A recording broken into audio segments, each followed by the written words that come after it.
Hello, everybody. Welcome to Nerds with Dice. It's Halloween week of screams. We are playing Quietus tonight.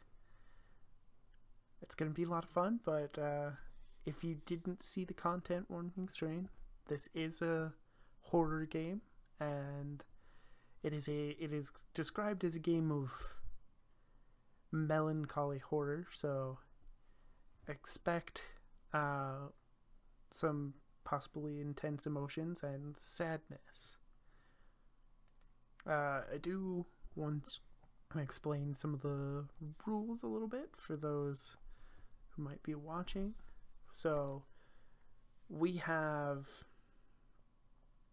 there's 4 stats in this game. They all start at 0.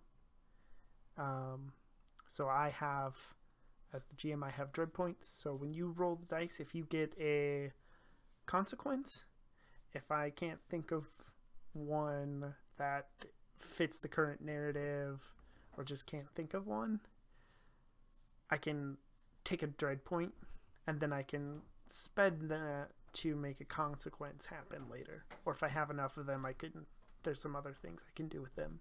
But the main point is to be able to use them for other consequences later.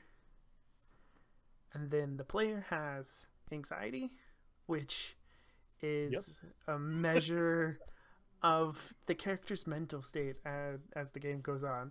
In the movie, it'd be when the character jumbles the keys, and because they're panicking and they drop their keys trying to get in the lock. And there's some cool things. It's also the metagame point, basically, that you can take a couple anxiety points to do things. In the game, you also have despair and hope, which are the opposites of each other. Despair, you can have up to 5 despair points. Once you get to 5 despair points, the horror gets your character. No matter what, you get to 5 despair points, the horror gets your character. You can't technically die before that. Or you can't die before that, but you should remember that your character doesn't know that. So play as if you could die at any moment. And then you have hope, which is the stat that allows you to escape. If you get 5 points, you can escape. Now, doing things that would help that, like, say, if you find a battery in the car disabled and you put a new one in it or something, you can get a hope point, and then you get to 5, and you can escape. Of course, you can attempt to escape before that, but something's going to come up. The road's going to be icy, there's going to be barbed wire in it, whatever it is, and then you'll get dragged back into the narrative. Now, this is a game where we do start, we build the scenario, and the character as part of the game at the start of the game. So, the first question I have for you... Oh, actually, introduce yourself first, before I forget. Who are you? I'm Jack, or Cap Jack. And, yep, that's me. Quick, simple, easy. I'm super excited to do this horror game and delve into some interesting themes. I mean, we'll kind of see what develops through it. I've never played this system before, so I'm really excited to try it out and see how it goes. Probably cry on stream. We'll see.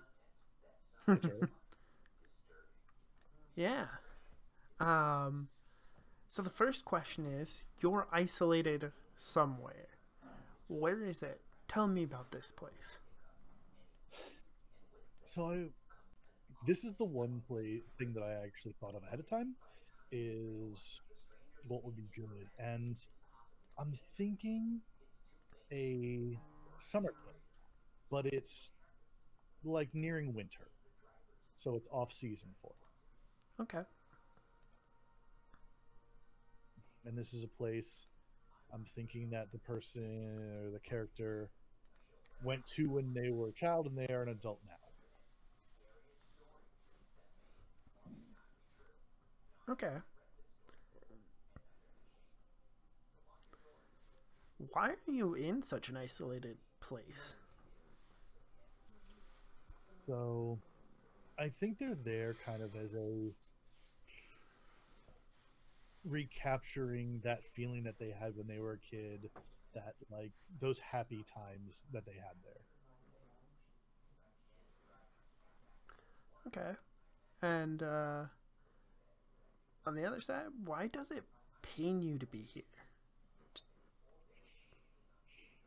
Because I mean, it's almost like the opposite side of a coin, because they were always there during the summer. It's bright, it's vibrant, you know, around lots and lots of people, and now it's quiet, it's dead, it's empty, basically. It doesn't.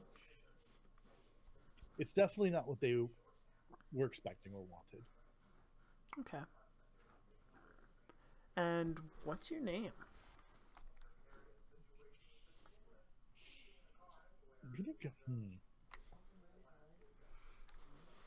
Oh, Ben.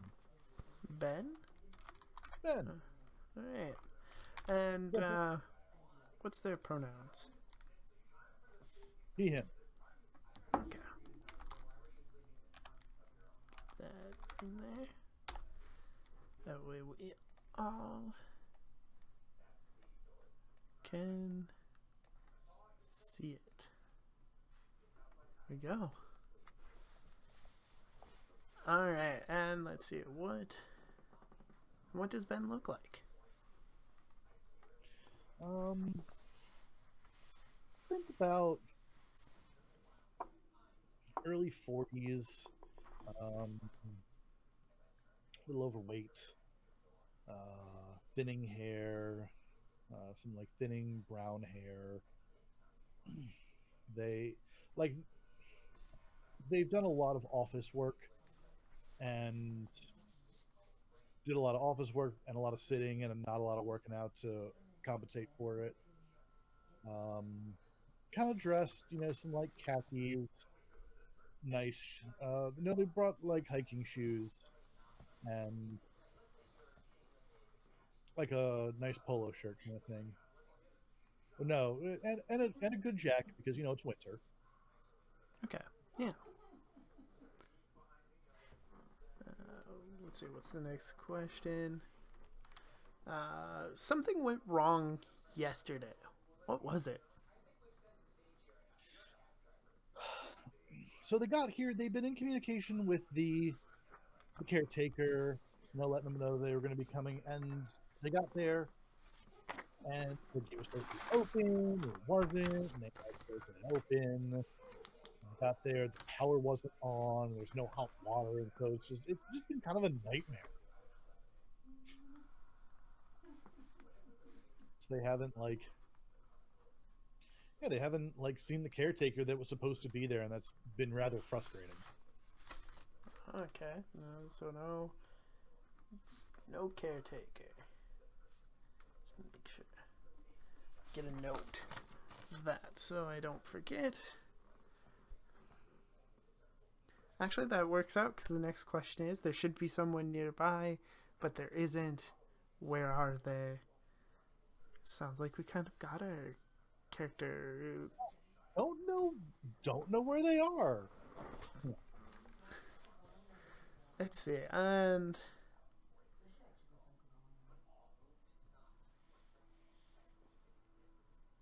let's see, follow-up questions.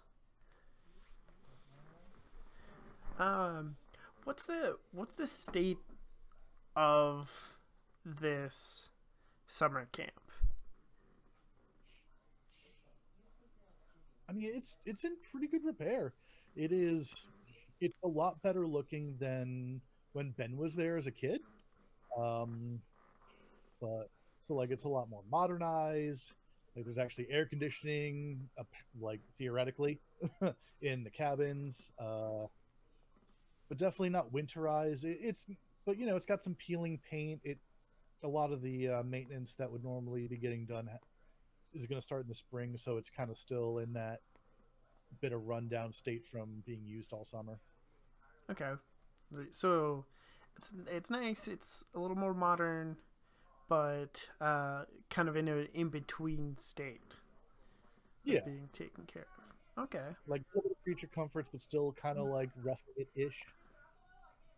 Like there's no Wi-Fi. Yeah.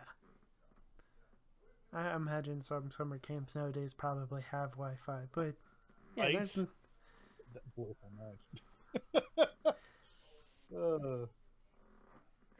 it's weird because like I never went to a summer camp, but I never would think of them as a place with Wi-Fi. But if you think about it, they probably do nowadays.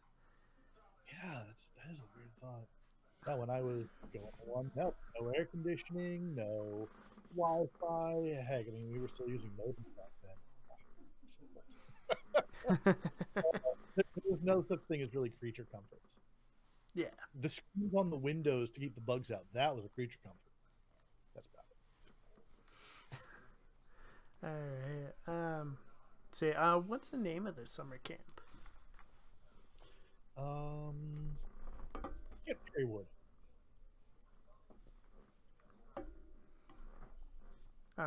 Just make sure I heard that right. You said Verywood or Berrywood? Cherrywood. Oh, Cherrywood. Okay.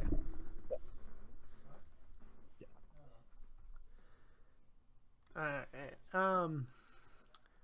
guess what do you have like a state that you have in mind for this? Like West Bygone, Virginia. All right. Let's see. I'm sure there's West Virginia. There's probably trees, a lake. Your standards summer camp stuff. There's a pool in this place now, like a nice Olympic-sized swimming pool, not like a rinky-dink one like they had when Ben was last there. Fire pits, bunch of cabins, a lodge, big open field for all the different activities, and there's a stream that when you first come in, you go like over this little bridge, and right now, and like the river, sometimes during the summers, the river would like rise up over it, but right now it's not quite to it yet, and so probably the big river on the other side of the property is going pretty well right now. It's a decent sized river. All right.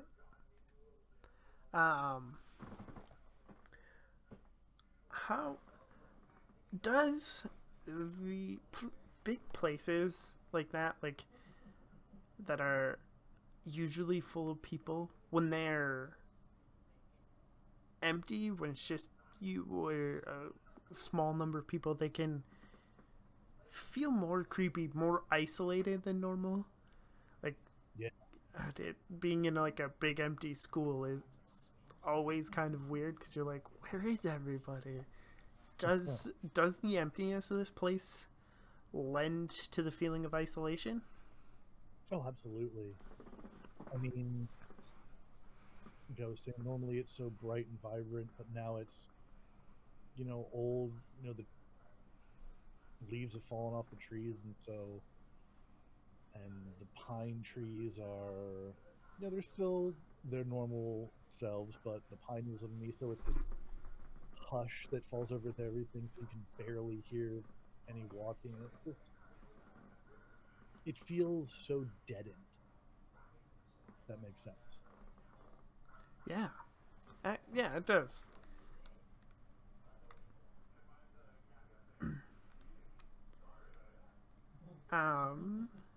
So you stayed the night without any power. Yeah. So what's Ben's morning like then? Without any power,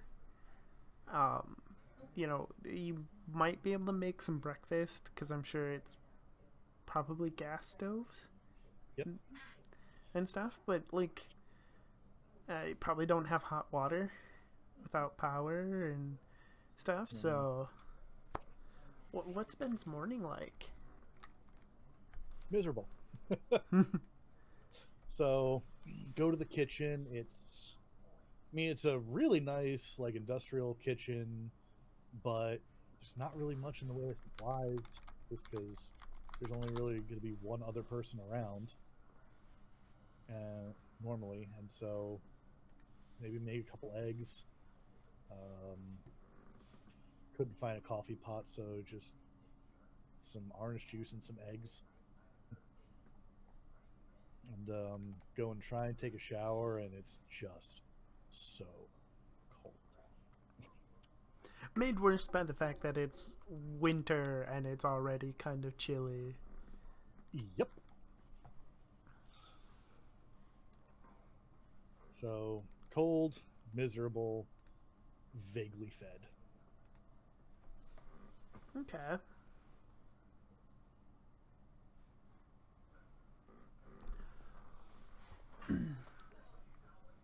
As since Ben was kind of expecting to sort of be spending his time out here by himself, more or less, I'm sure the caretaker would be around.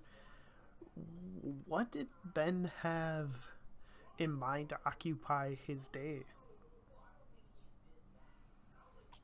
So the big plan was to come out here. Ben was a counselor here after being a camper for years and years and years.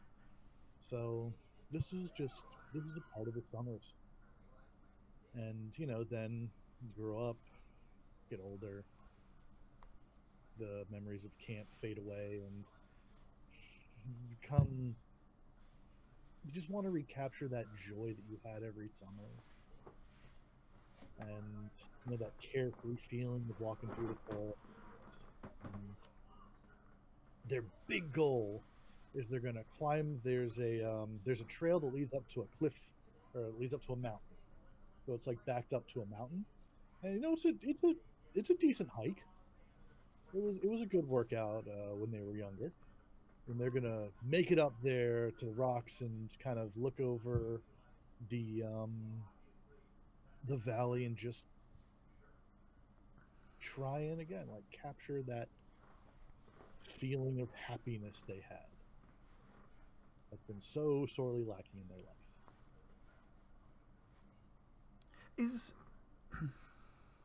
Is there a particular reason that Ben is searching out memories of happiness from when he was younger? Yeah. I think Ben lost something recently, and maybe a family member. Actually, that would work. A older sibling that would also go to the camp, for instance, and that was some of like their best years together, and they kind of drifted apart over time. Then recently, sibling died.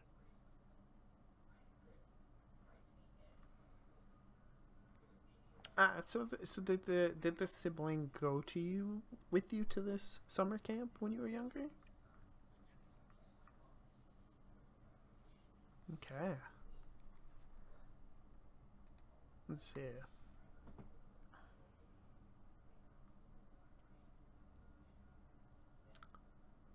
I guess it just kind of said it. What kind of vehicle does Ben drive? Assuming that's how he got here. He drives like a moderate SUV, like Okay. I don't know SUV type. Bronco, is that an SUV? Oh, maybe that's a It truck. might be a truck. Yeah. But just like a generic SUV, not like a sports thing or anything. Just Okay. yeah. Yeah, that makes sense. Let's see. And how long of a trip was it for Ben getting here? Roughly about 3 hours. Okay. And At least once on the way there, and again right before you get into the camp at the town that's about a mile or so away. Okay.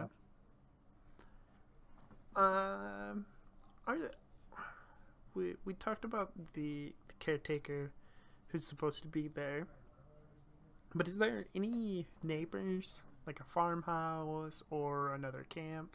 Just empty. All right.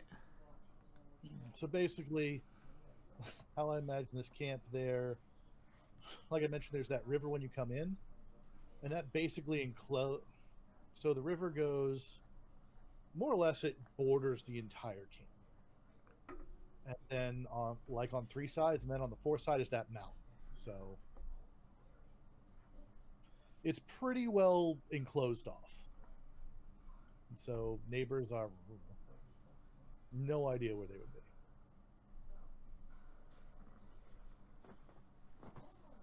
Okay. So does Ben go on his planned hike that first day, or does he start off with like a slightly easier trail? I think that first day is just kind of walking around the camp, refamiliarizing himself,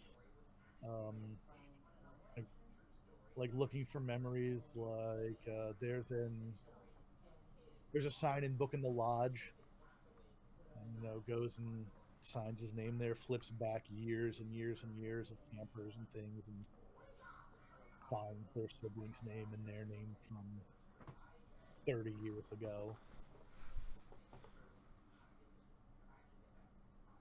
So is it a big book, or do they just they just have one big book with a bunch of sign-in names? Okay, that's cool. That's actually interesting, because it would almost in and of itself be creepy being an older book, especially considering that it's been a couple of months. There's a little bit of dust on it, and some of the older pages are a little yellow, and maybe even a little smudged from just sitting there, kind of almost rubbing up against the other pages. Just decades of history. Yeah. So throughout your day of wandering, you find like the generator that sort of runs the whole power for this place.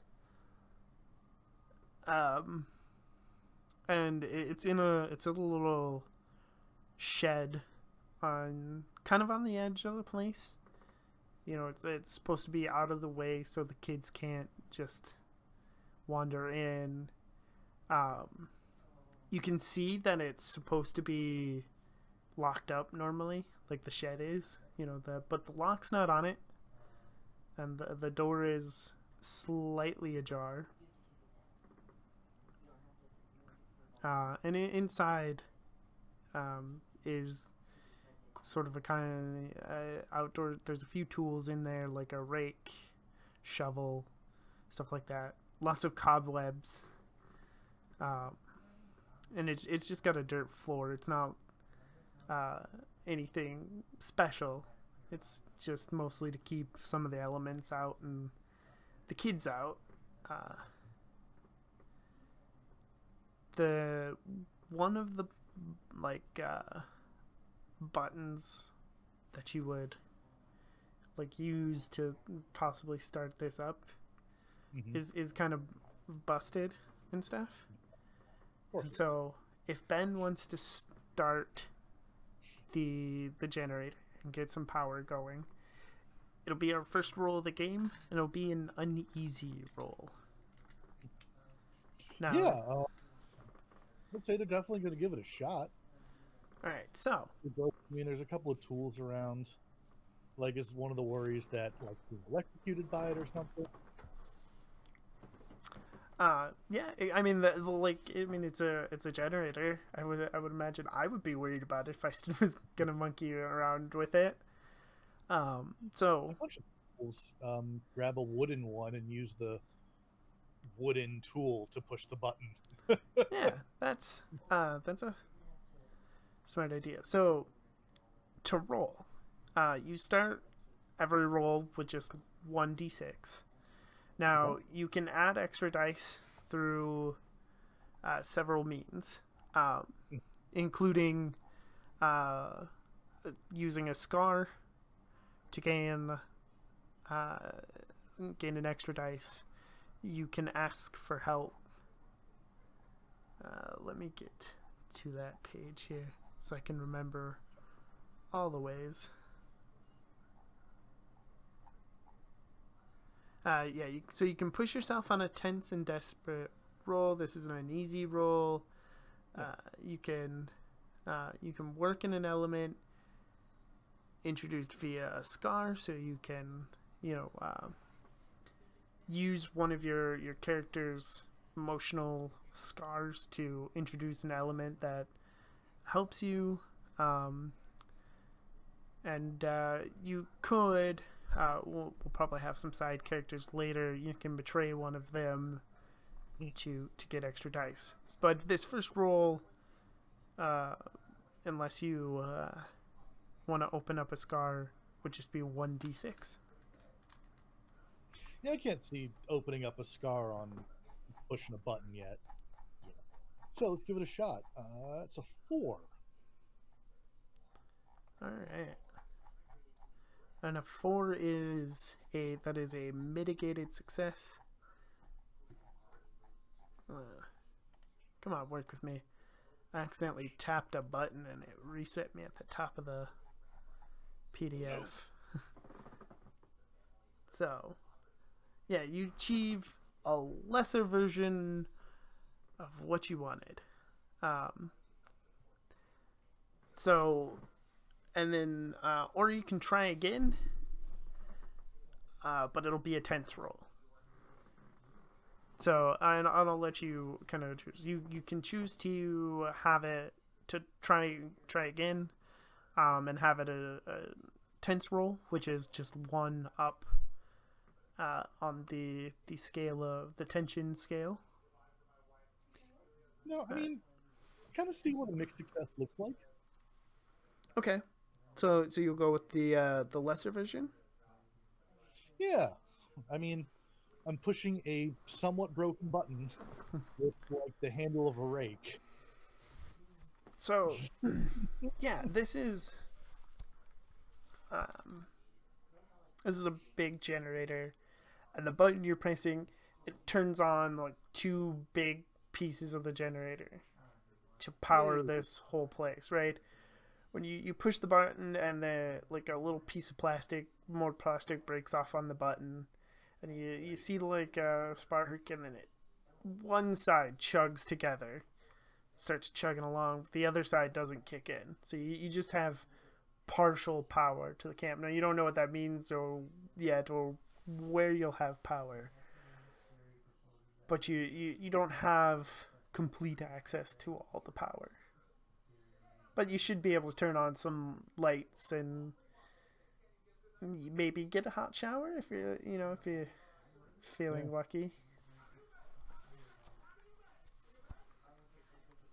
Well, I guess look and see.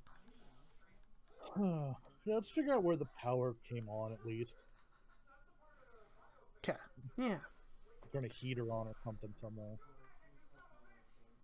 And just because this is kind of a movie thing, and as Ben leaves the shed, we kind of see the camera like turn around, and it's looking up from the ground, and you can see the lock for the shed laying in the snow, like what would probably be 10 feet away from the shed as Ben walks away. Yeah, and you find like the kitchen, just the kitchen, like not like the main area of the cafeteria, but the kitchen has most of its power because it's on a different breaker than the rest of the cafeteria because that's where the refrigerator and stuff is. Um, you don't have any lights, like any other outdoor lights aren't kicking in, but most of the cabin has power, or most of the cabins have power, so you'll have that, which covers things like the water heater and stuff for the cabins. So you'll have power, you'll have lights and stuff indoors, can charge your phone, stuff like that. But the paths are all still dark and spooky. Yeah, it's frustrating. But I mean, better. You know, there's I can microwave some food now. Yay! Yeah.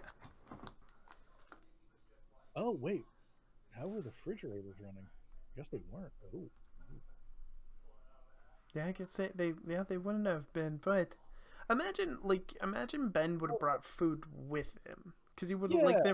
they wouldn't be keeping food in the off season there, so probably have Probably not. like a They cooler would or have something. fit. You know, for the caretaker, one would assume.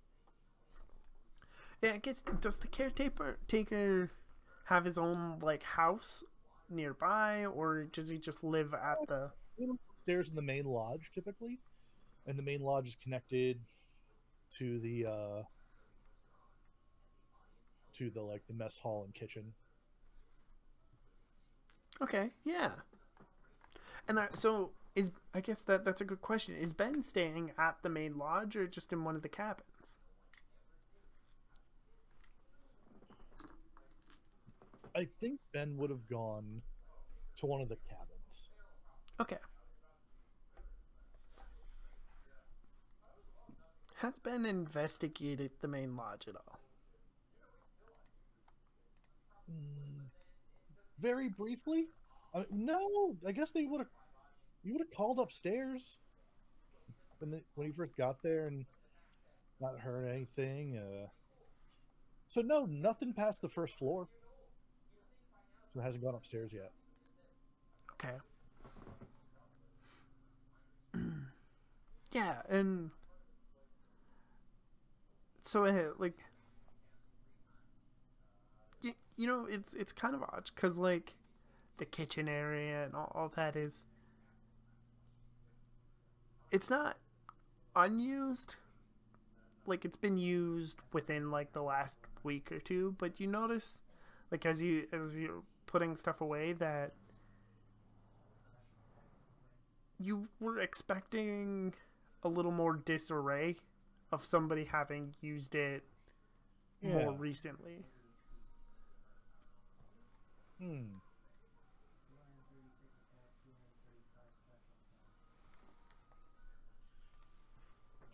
Yeah, with power on now, maybe a little bit more thorough, I guess, of a search would be a good idea.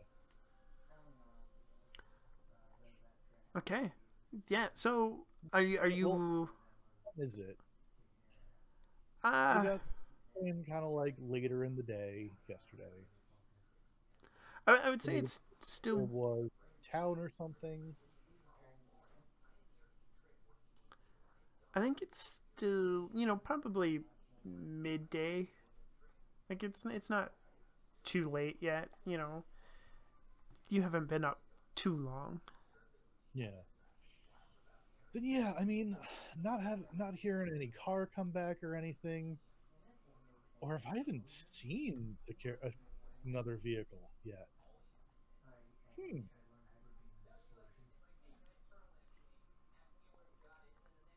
I don't know. Like suddenly thinking about it, has Ben seen any other vehicle aside from his own?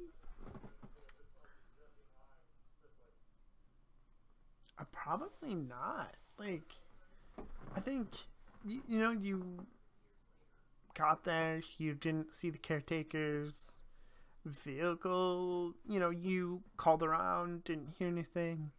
Maybe assumed he went into town, but then you know, no caretaker.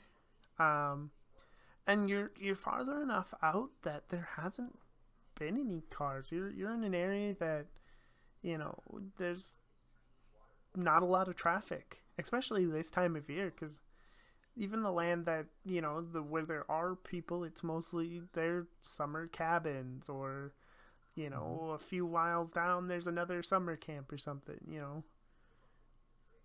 The people from town don't have a lot of reason to come out here unless they're, you know, the caretaker for a summer camp or something. Yeah.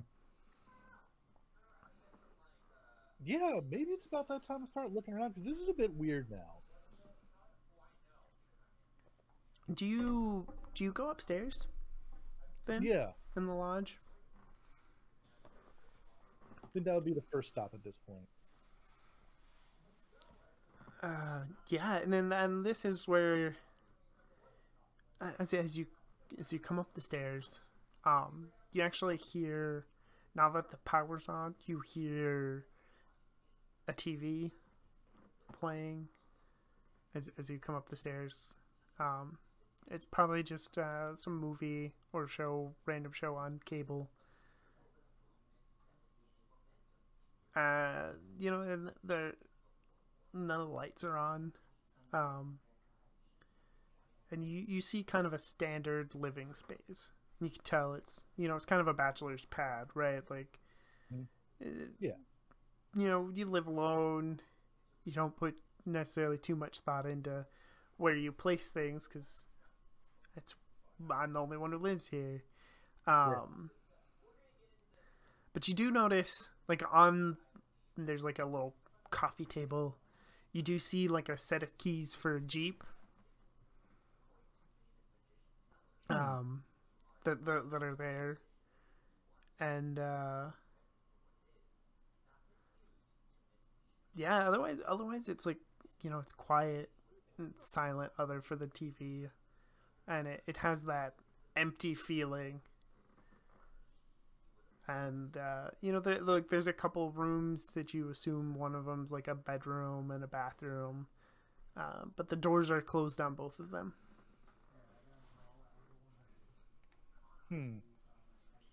So you say like some keys for a Jeep. Are there any other keys on there, or just a car key? Yeah, there's like some building keys and stuff on there. Oh yeah, which would make sense. But is this like the caretaker's key ring then? Yeah, I mean, it's what it kind of looks like to you. I mean, it has like a key ring thing that like has like the name, Camp Cherrywood on it and stuff. It looks like it's probably his. Yeah, then like grab those keys for now anyway, until I run into him. He said the bedroom and bathroom doors closed. Yep. I guess go knock on the bedroom door first. Yeah, you don't hear anything, and it's a bedroom door on a simple latch, so it does the thing where you knock on it and it kind of creaks open a little bit. Oh. Hello, I'm pushing it open. Yeah, it's an empty bedroom.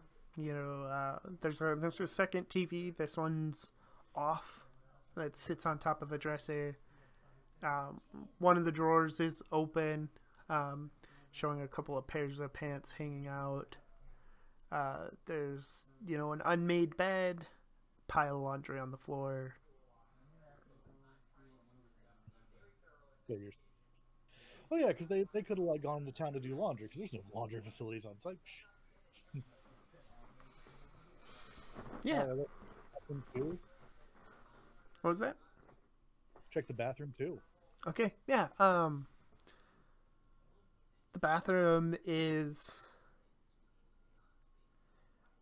also empty, but the tub looks a little weird. There's like a weird, like almost slimy substance like on the bottom of the tub that coats it, and it like there's water. You know, that's still, like, it's not, the tub's not dry. It seems to have been used recently, but you know, it seems to almost be the only thing that has been used recently. What's it smell like in here? Like disinfectant kind of thing? Yeah, kind of. Like, it's a, like, yeah, like you can, yeah, actually you can smell like disinfectant, like a bleach smell, and but um, yeah, I mean otherwise it looks like a almost normal bathroom. What's that? Like especially strong over by the tub? Yeah.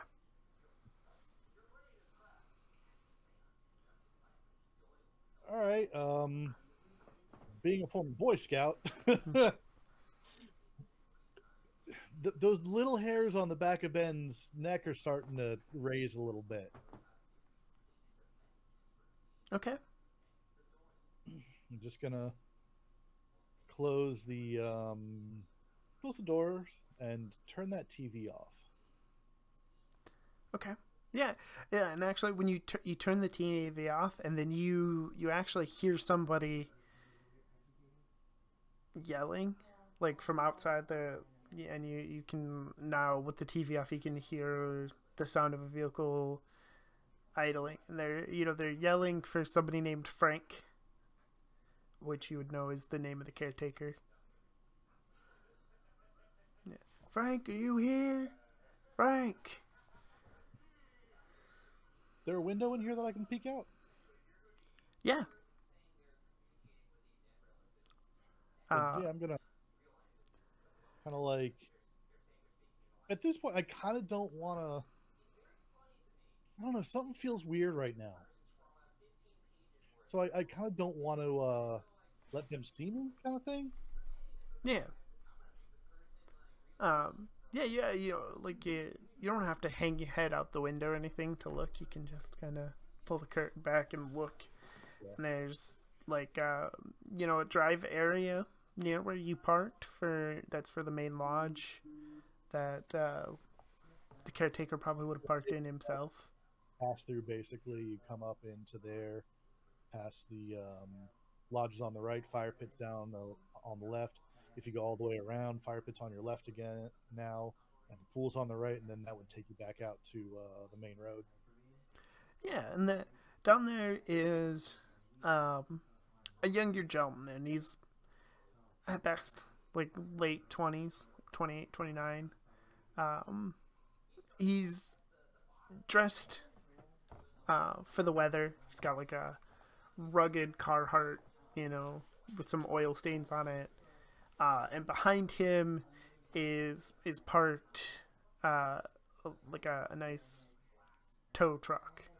Your average everyday tow truck. It's not that you'd call if you blew out a tire or something. Ah.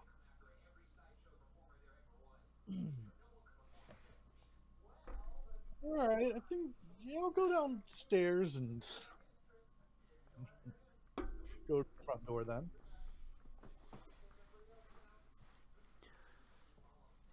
Yeah, you open the door and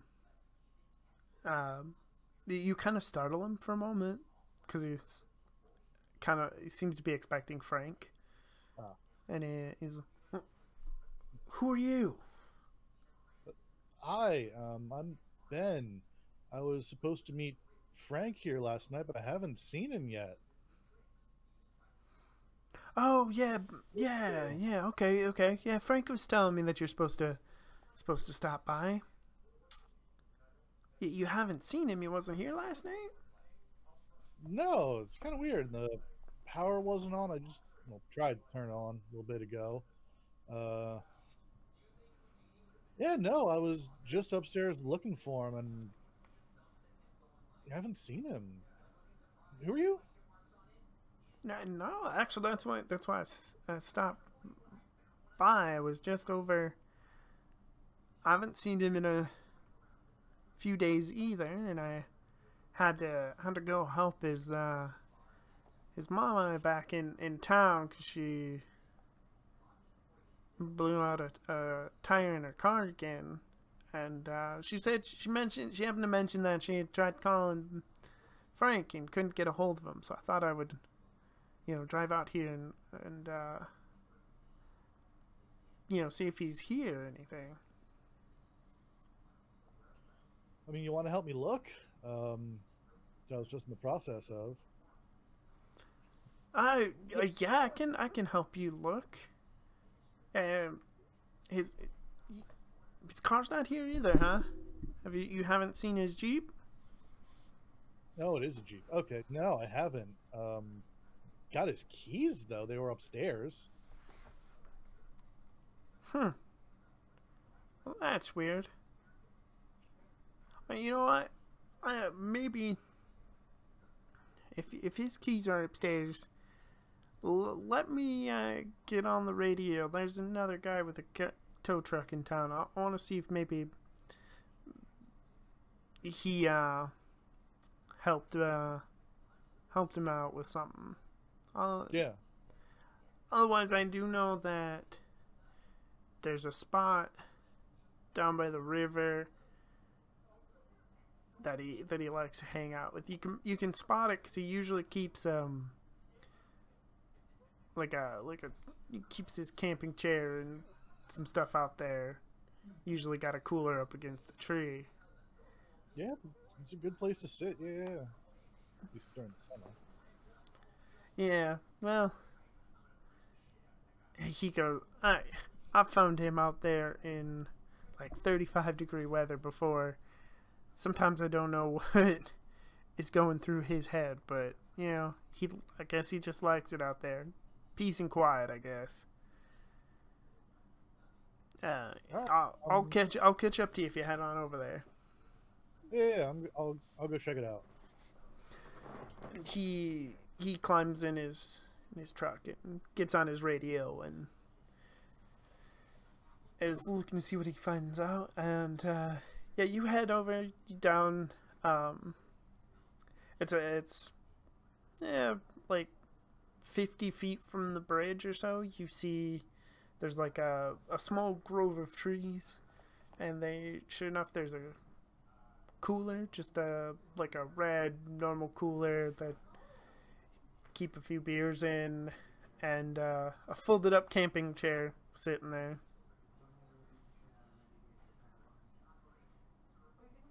Just look around, look in the cooler, just touch the seat of the chair. Is it warm? Weird. No, it's cold. But you when you kind of take your hand away, and there's like that same stuff that was in the bottom of the tub, that little weird slimy stuff is kind of on the chair.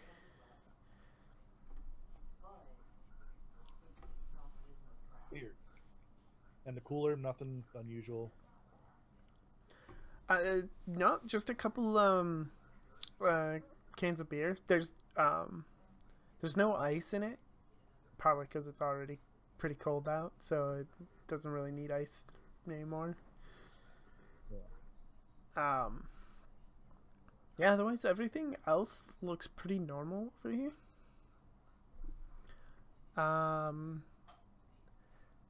Give me another uneasy roll as you look. At the cooler? Huh? Oh, 6. All right. Oh. Okay. Yeah. So you, as you're looking at the cooler, and you, out of the corner of your eye, while you're looking through it, you actually see something down by the bank of the river, and there's like 4 or 5 dead fish just kind of laying among the weeds. That's weird. Go take a look at them, I guess. I mean, yeah, so you look at them, and that that slimy substance you've been kind of finding. You found here and there.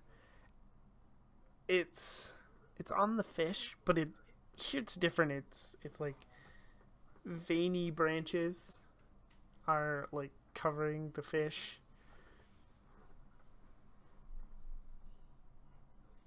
What? Like moving or anything, or just kind No, of like just weird like or... connected. They're not moving or anything, but you don't know what they are. All right, take out phone, take a quick picture of it.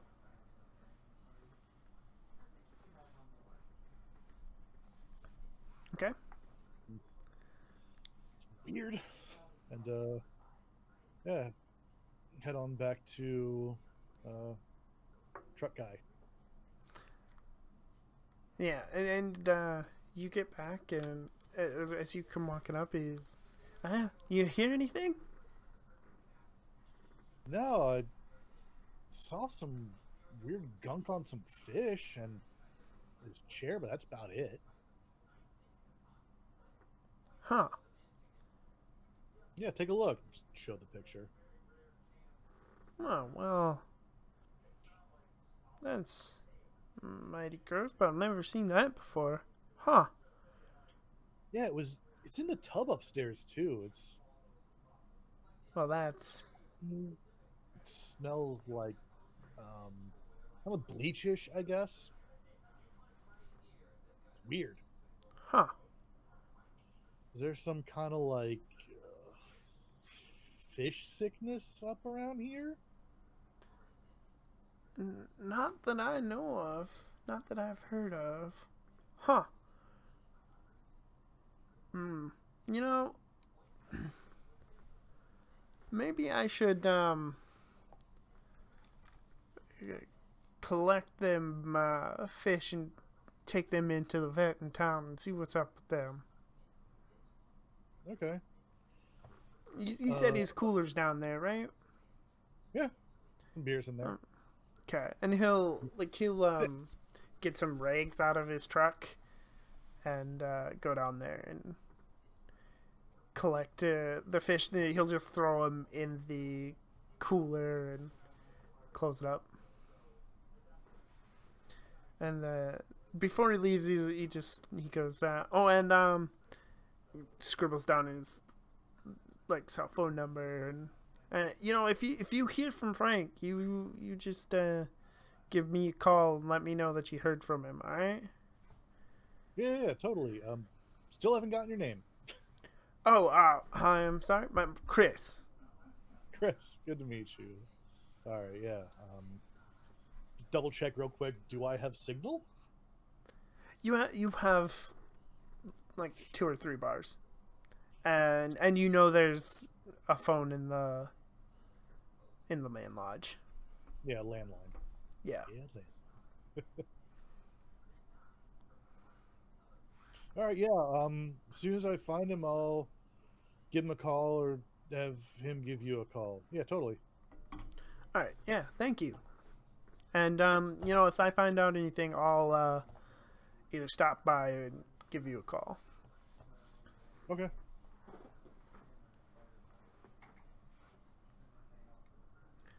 And he gets in his truck and backs out or pulls out on the main road and drives into town.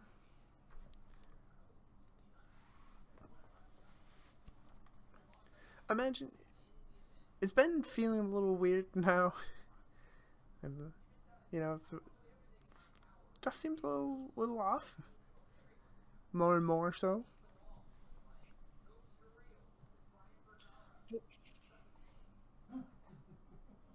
I mean, yeah, Frank's missing, and just makes this place suck even more. Not at all. I was expecting. Guess I'll do the hike tomorrow, but maybe go around the field today. See how they built up. Maybe the archery range or the rifle range or something like that. Yeah. Yeah, I mean, if you go down there,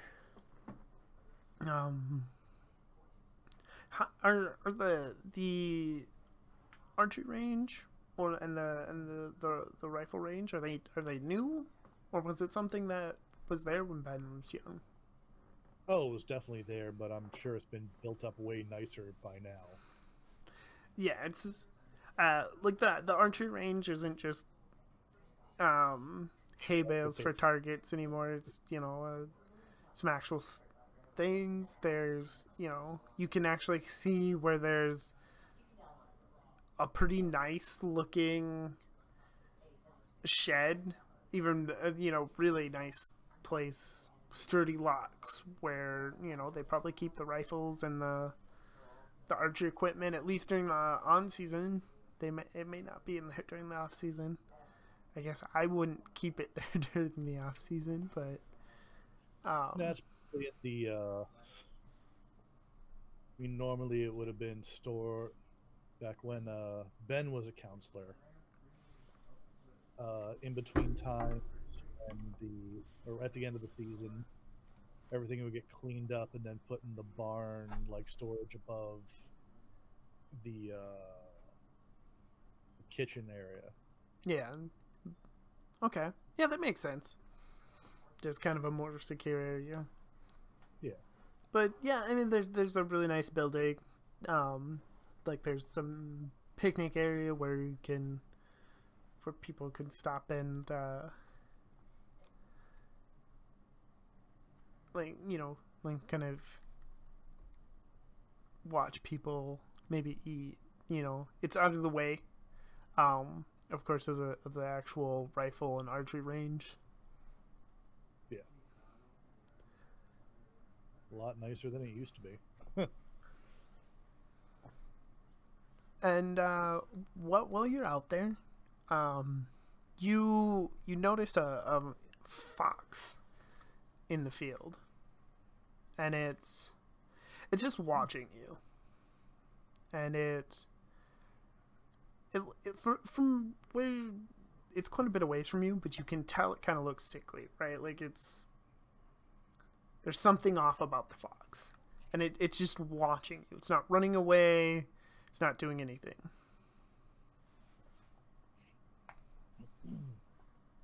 Is any like foam around its mouth or anything? Like my first worry is rabies.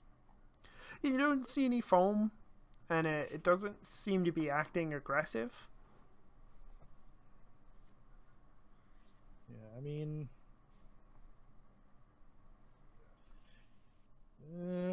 if anything, probably. I mean, obviously, give it a wide berth and keep an eye on it, because sickly forest animals equal dangerous. So,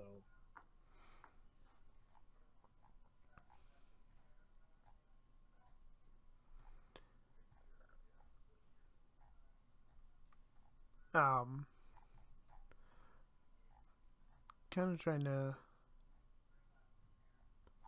think of what would be next. You're kind of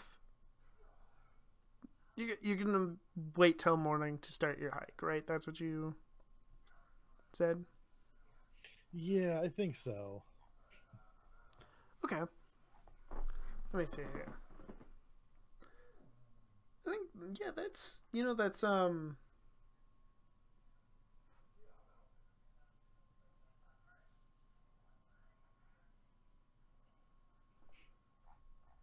I mean, outside of that, like the fox is just going to keep its nice little distance. I'll probably leave the field and go back towards the cabins, and I don't keep looking around. It feels weird. Check the different cabins along the way back. Check the actual like garage / tool shed. Oh, that's something I didn't do because I was at the opposite end of the camp. Maybe right. his was there. He was working on it. Maybe.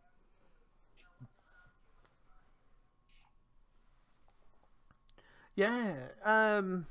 The tool shed and the workshop, you can See, there's it looks like he was definitely in here recently, and actually looks more used than some of the other places. And like you can see tools scattered about. There's some like fresh sawdust on the ground, and a few boards that look like they were cut pretty recently.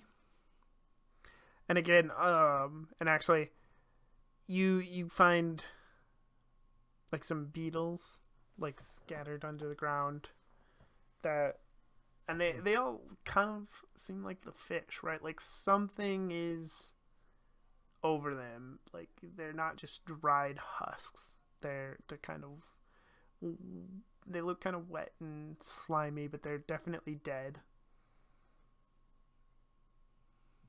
So weird. So we mentioned scars earlier. Is that a thing that you just use in rolls, or is it kind of a thing any time? And you know what? Let me double check. I believe it's something that you can use to add an element to the story anytime. Let me see.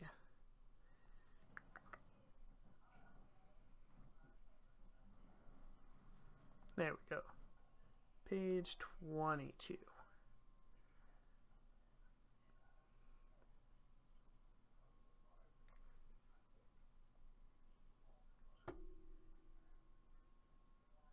Yeah. You can reveal a scar whenever you want. You can reveal them. You can add elements to story, side characters to story. So, I'm not sure what I want to add yet, but kind of like a perfect moment. So, seeing the fresh sawdust and like smelling that freshly cut wood just brings memories flooding back. Then actually takes an old dog-eared picture out of his pocket and unfolds it, and it's him, his older brother that died, and their dad, all sitting around a table at this camp, building a birdhouse together, and just takes some time and cries just about that loss. And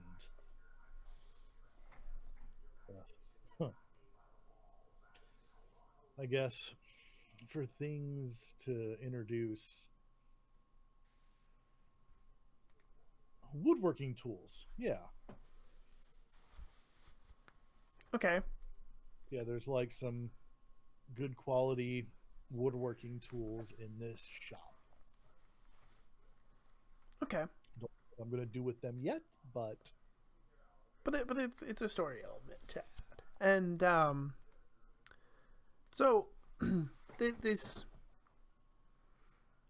day in your past that you remember, like something, like it's both a good memory and a bad memory, right? Like you remember all the good parts, but something also went wrong that day while you were using these wood tools. What was it? How did that day play out? So this is back when I was still a camper. My older brother was a counselor, and my older brother was sometimes a jerk to me. But on this particular occasion, he wasn't really paying all that much attention while we were using the bandsaw, and actually got my hand cut and had to get stitches from it. So there's that like scar on my hand from that still. Yeah, and you I think But like after that happened, Dad was yelling, and so that picture, it was a picture of happiness right before what was always happening at home happened at camp. With the two Yeah. of them yelling at each other.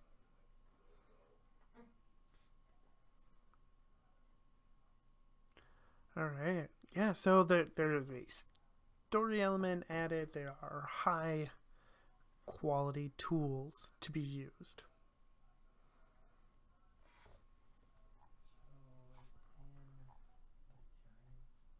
And as you walk out of the shed, and you again find that fox watching you, and it's closer than it was before, and you can hear it making a strange growl. You know, it's off key and not what you expect, but it's definitely a noise coming from the fox.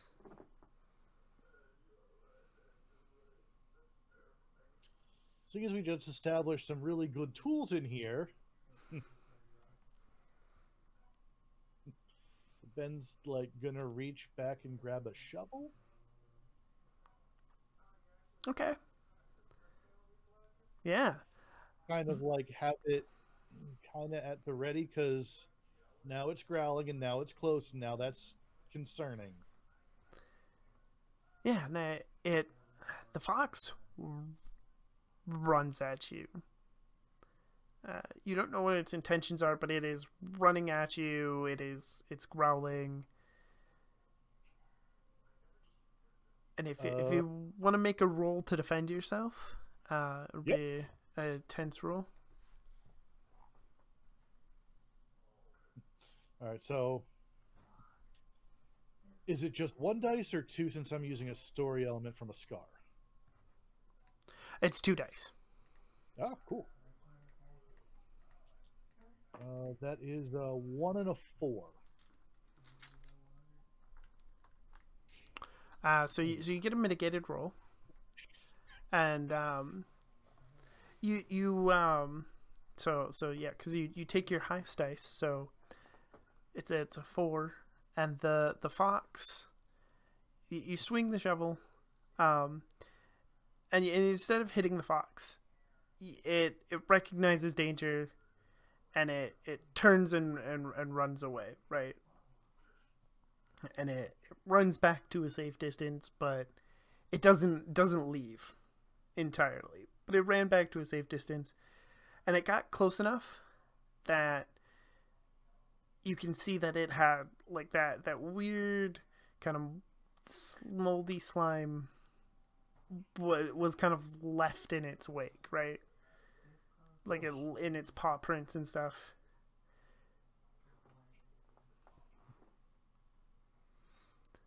You know what I mean? Did Chris say that was a cell phone or just a phone number? Well, I'm guessing cell phone. Yeah, it's a cell phone number. It's because it's the number he uses when he's out and is driving around in his truck and stuff, so people can get a hold of him. All right.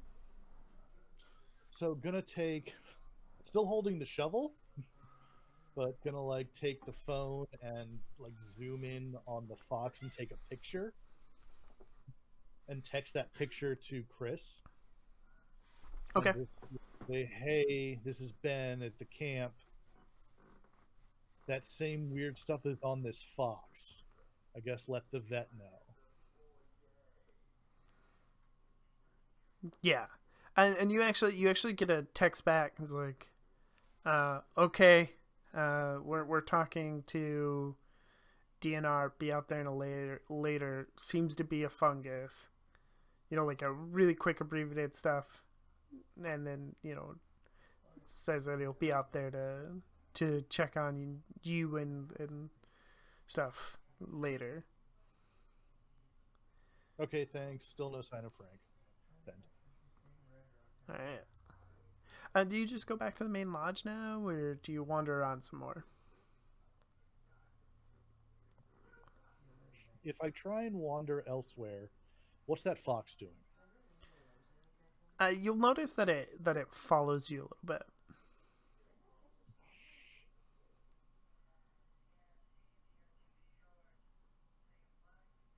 Like you know, like it'll when you at first, like when you move, it stays where it is, and then you know if you'll check again, and then it'll have moved 10 feet, always keeping you in sight.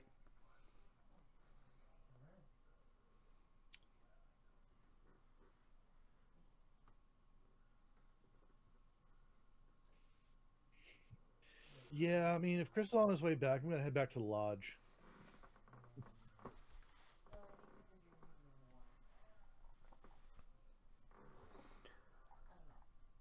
Yeah.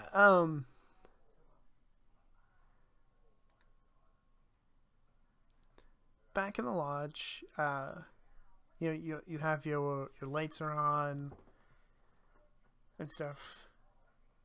There's it's empty, and like you know, like there's the larger cafeteria area is empty and dark, but the rest of the areas that are for your personal use, you have some power to. Did Ben bring anything like a book or anything? Books or something, you know? How does Ben usually keep himself entertained? Um, like ebooks, like a Kindle or something. But on this trip, it was like, yeah, probably brought a Kindle, but that's about it. What kind of books does Like, Ben you like? use your phone for pretty much everything else. Yeah. Yeah, like what kind of books does Ben like? What does he read on his Kindle? Uh, like in like military adventure kind of thing, like Tom Clancy kind of books. Okay. Yeah. And as at some point as you sit down to like rest for the night, you kind of notice that you have like something splattered, a little black dot splattered on the back of your hand. I mean, probably go wash it off. Okay. Um Give me a tense roll to try to wash this off. 5. Okay. Let's see. That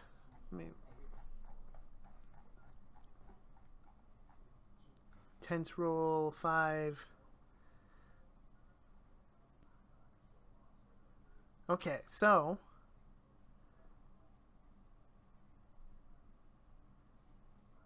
you can push on to a desperate roll and keep trying to wash this on, or you achieve a lesser version of what you were attempting, but there'll be a consequence, and I get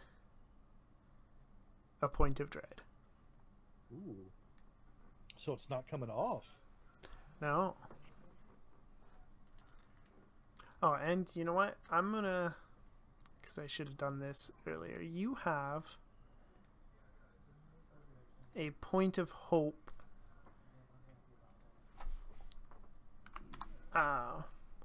Just because for like helping you made strides towards your safety basically by helping Ben take the fish. Okay. Yeah, at this point, just like I'm definitely going to push on and do the desperate roll. Okay. This isn't right. Why isn't it? Why isn't it coming off?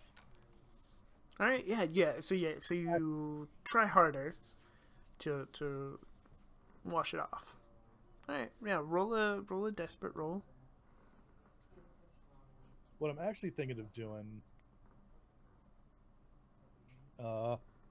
is going to the kitchen and going to the sanitation sink and cranking Okay. that up, popping in one of the sanitation tabs. And like while it's scalding hot, try and scrub it off. Okay. Yeah. And they have like some special high powered soap at the sanitation sink and stuff. Yeah, roll it and take 2 dice for it. Okay. 1 and a 5. Okay, so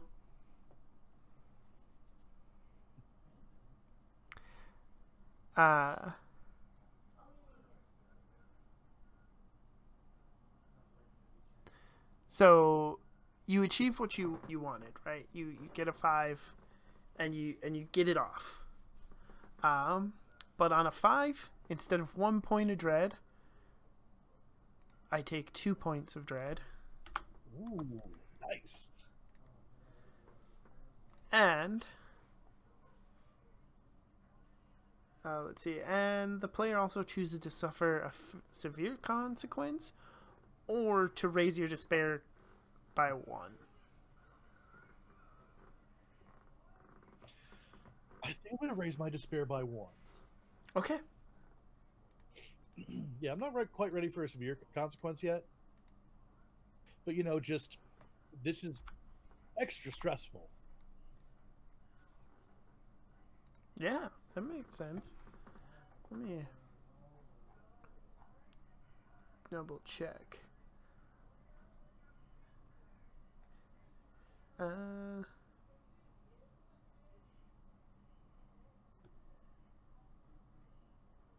Oh, I forgot. You do have a point of anxiety too. My blasted memory. Oh no. Revealing a scar, you get, I think it's just 1 point.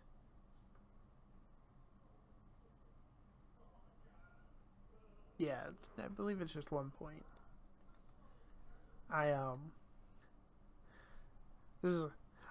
reread the book this week, but I can never remember. I'm not very good at memorizing the book, so it's always good to have it open and double check.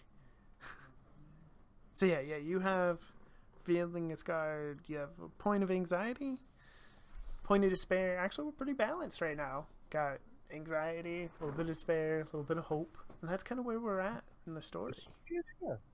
I like it. Yeah, so you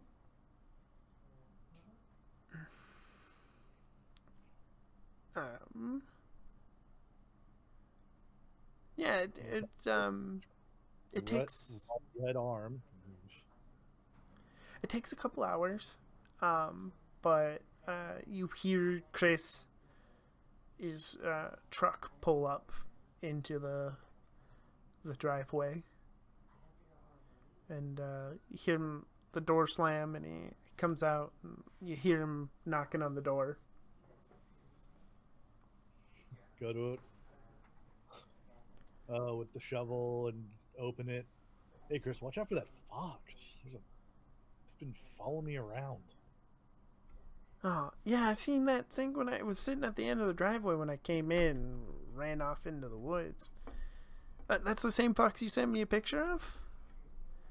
Yeah, it came at me. Huh. That's weird. Yeah, the dog was puzzled by those fish, said it was some kind of fungus or something that they must have picked up from the river, but he was puzzled by where it came from. Oh.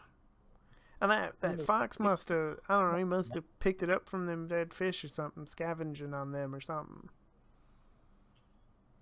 Yeah, I didn't think it looked like rabies because there wasn't any foam, and it was being, I don't know, it was weird. Weird fox.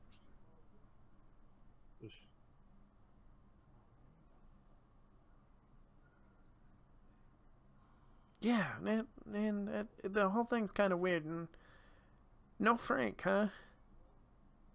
No, no Jeep, no Frank, nothing. Hmm.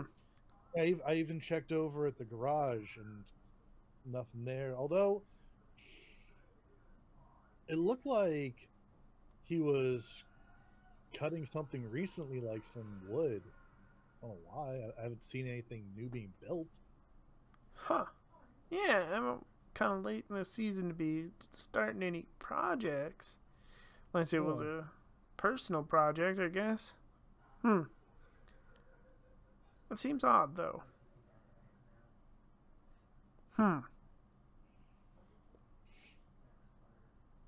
I wish I knew where that man was, so I could ask him these questions myself. I mean, the only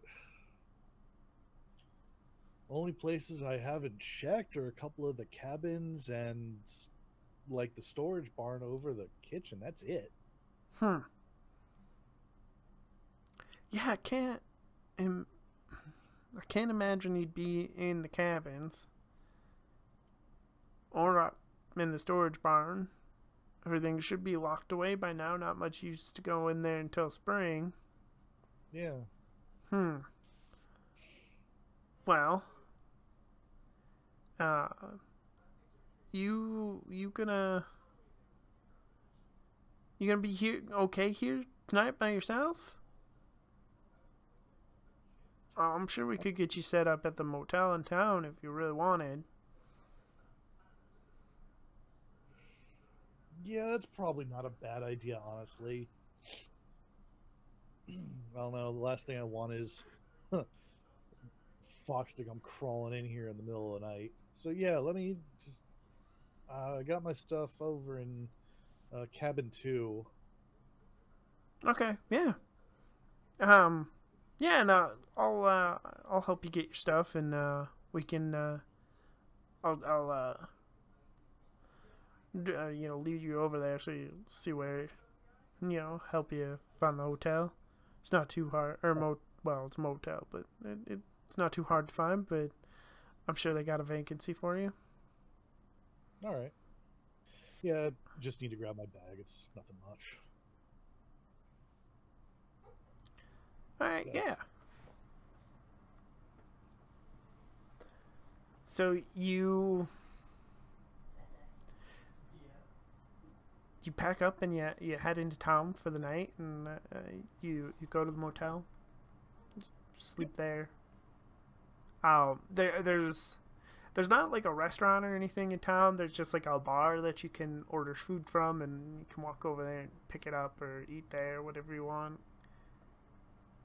And in the morning, you get a call from Frank on your cell phone, wondering where you are.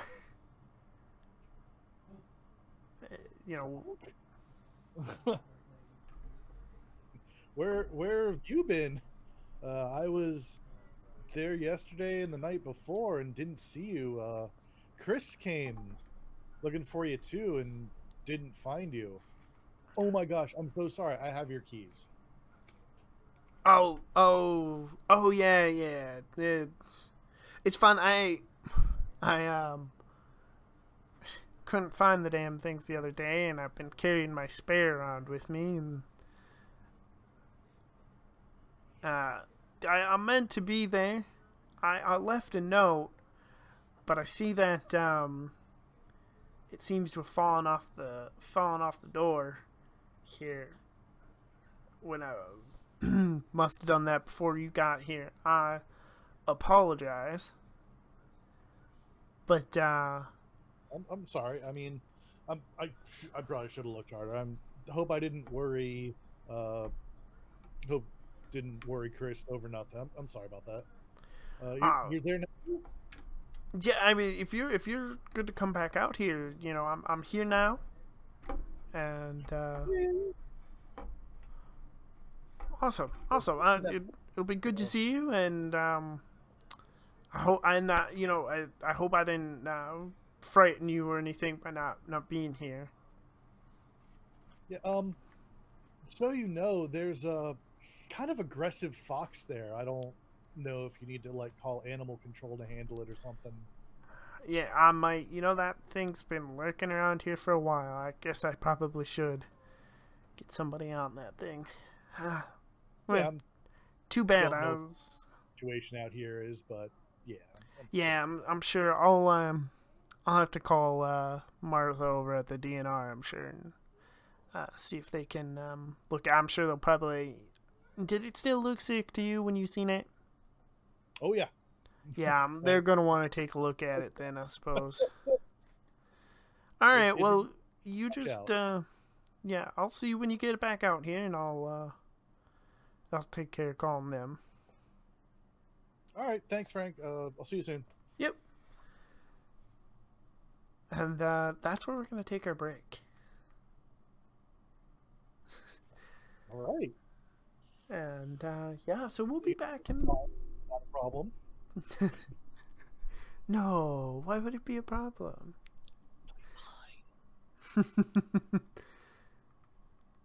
Yeah, so we'll be back in about 10 or 15 minutes, and we'll see you then.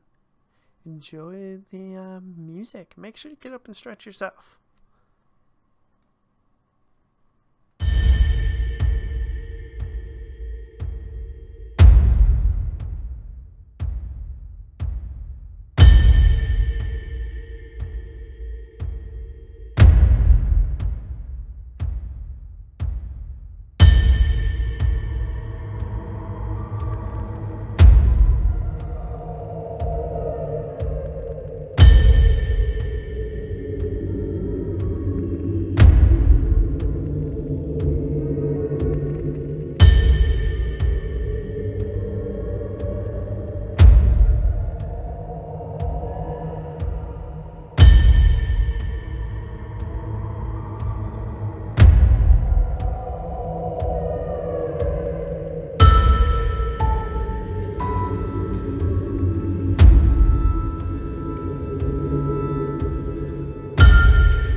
Hello, everybody, and welcome back to Nerds with Dice. Just a reminder that we are playing Quietus, a game of melancholy horror, and it is a horror game.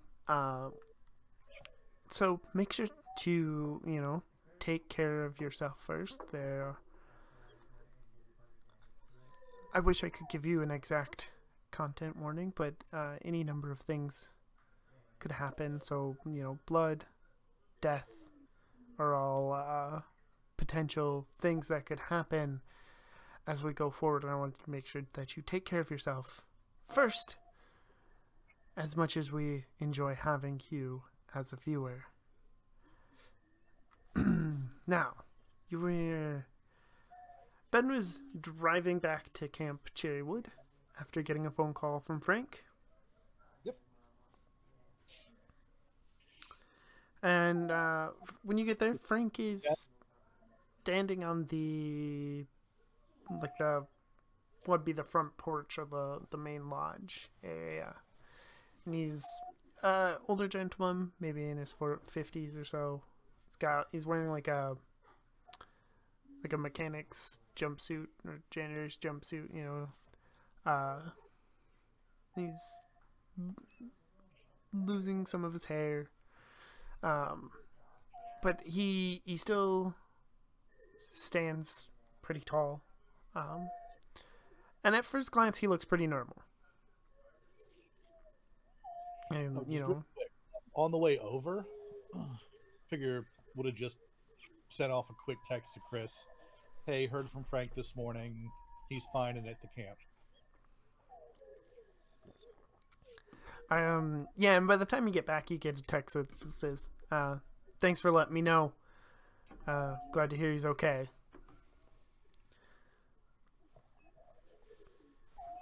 And, yeah, when you pull up, Frank waves at you. Wave back. You were saying, like, at first glance, he looks okay?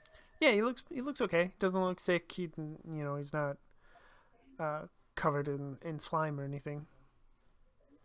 Doesn't appear to be. Get out. Start walking over to him. Hi, Frank. Ben. Good to meet you. Oh yeah. Oh, I forgot what voice I was using for him. It's good to see you as well. Yeah, I'm a caretaker for a couple of the camps around here, and I had to run down to another one I didn't think it was going to take quite so long, but I had to run over there and take care of an emergency with some of the plumbing. But I'm glad to finally meet you, and hope it didn't interrupt your vacation too much or anything. No, it's alright. I mean, we were obviously a little worried. Couldn't find you. The generator was a little busted up, and the door was open. I tried turning it on, but it didn't quite work well. So. Oh. Yeah, well, that's unfortunate. I'll have to get out there and look at it, and might have to call somebody in, I suppose. But I'll see what I can do for it. And things like that are... Yeah, sometimes you get them, young hooligans. They get a couple beers in them, and they think it's funny to bust the lock off and mess with things. Well, I'm actually going to hike on up to the rock gardens today, so I guess see you later tonight. Okay, yeah, we can do that. That's if you want, I can get a dinner made for you. We can sit down together tonight if you want. Yeah, that'd be nice. Thank you. Okay, yeah, no problem. I'll just make sure you're safe on that path you know. Yeah, can't have changed all that much since I was a kid. Yeah, some of the old steps out there can get a little icy, but shouldn't be too bad. Okay, thank you. Yeah, no problem. Ben would have brought like a decent flashlight and stuff. Right. Maybe no, wouldn't have brought a stick. Grab one on the way up. Okay. Yeah, and it's there's sticks all over the place. You can find a sturdy one as you walk. What's this path like up to this rock garden? So the very first part of it is a pretty slick rock face, but years and years ago, one of the first year counselors put like a rope up so that you can like grab that and be able to haul yourself up. And then once you get past that first bit, it's just a pretty quiet walk through the woods up until you get to the top. Okay. It's about an hour-ish long.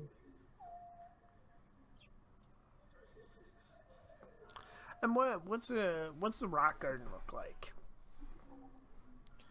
It's just this big open area of just flat rock. Nothing grows on it.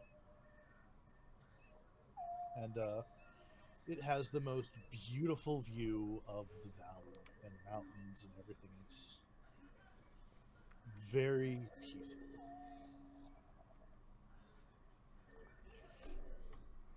Is there like man-made structures up there? Nothing. Okay. Yeah, and you get up there and it appears to be much like you remember it, right? Like, not a lot has changed. Maybe there's a little more moss on some of the rocks than before. It doesn't look exactly like you remember it, but close enough that it looks like it just aged a little bit, Rocks got older. Yeah, rocks got older. It's not like Ben's planning to take the what would have been the normal path down, which would have been crawling down through the rocks down to the other side of the slope, and then going back the other way around to the camp. That's something for folks far younger and with spotters. Right.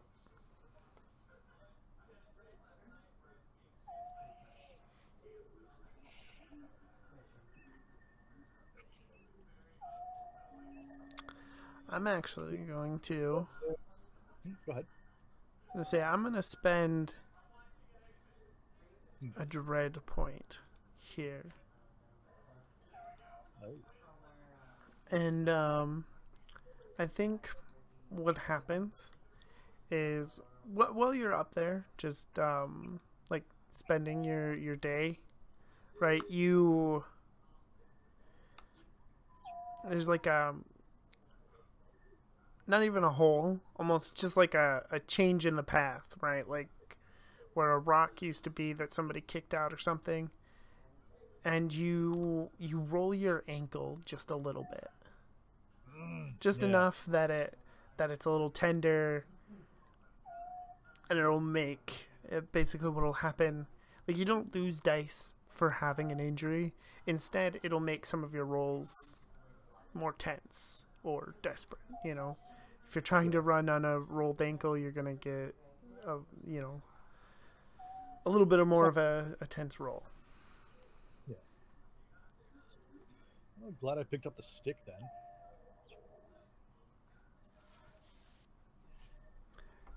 Yeah. So, how long does Ben stand up there or stay up there? mean, this is one of the major reasons that he came out here.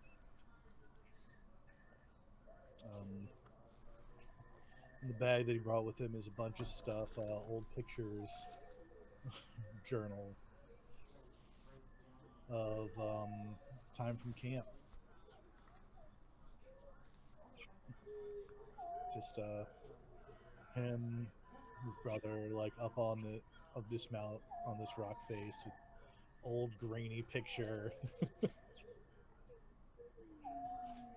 like a Polaroids and just like journals of times of camp and just like happier times, and just gonna kind of, but it's like this whole trip has been, it's just not right, because the rock gardens in Ben's Head, you look out on this bright, vibrant valley full of green and life, and it's just dead. It's dead and empty.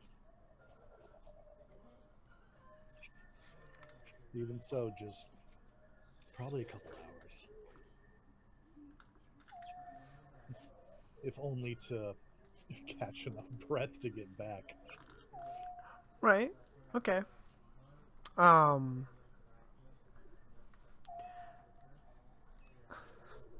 As you're sitting there watching, just before you were getting ready to leave, you notice that there is like a bush, right? Like it's like brambles just off the path.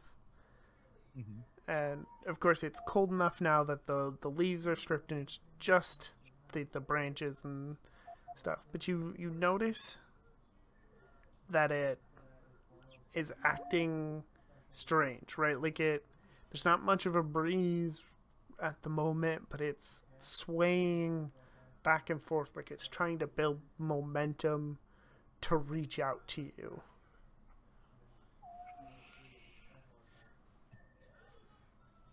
Weird. Yeah, so I'll grab the phone and kind of like zoom in on it, and is there like a critter in there or something?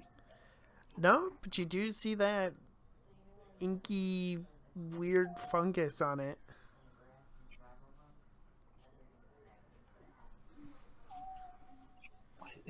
And it like looks like it's actively moving towards me? Yeah, it looks like it's trying to move the brambles towards you. No, that nah, it can't be doing that. No, what? No. Just gonna kind of stare at it for a little bit, because that's not possible. Right. Yeah, I mean, and I'm sure it's just like some weird wind thing, so it's gonna stop here in a minute, right? It doesn't. It keeps going. The longer you stand there, the harder it tries.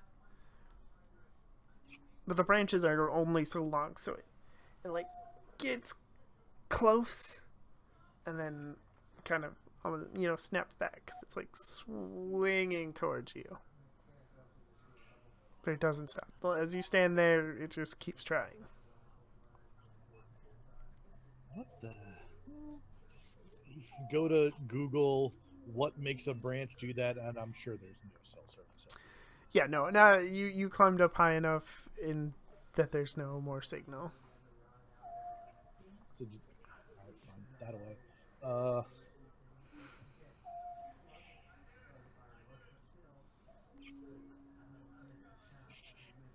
It's just so weird.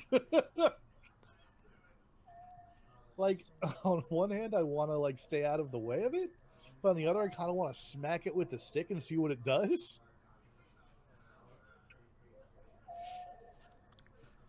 Yes, I'm gonna smack it with a stick and just kind of see what it does.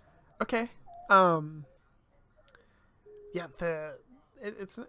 you like smack it with the stick, and you can actually see the fungus like crawling onto the stick. Throw that stick over there. Nope. Okay. What?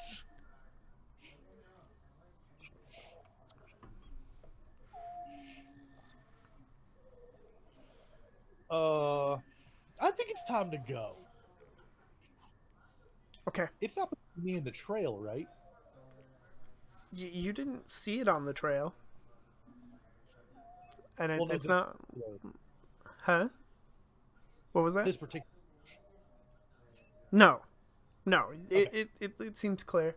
However, I want you to make a tense roll as you kind of rush back down for the... And if you wish, because it's a tense roll, you can push yourself for an extra die and take another anxiety. Even better, I'm going to give you a scar for this. Ooh. So, this is not the first time Ben has kind of tore ass down this mountain. Years and years and years ago, back in this camper, no one ever comes up here at night. Because just no one does. So a couple of the counselors decided, you know what we're going to do? We're going to go up and spend the night on the rock gardens.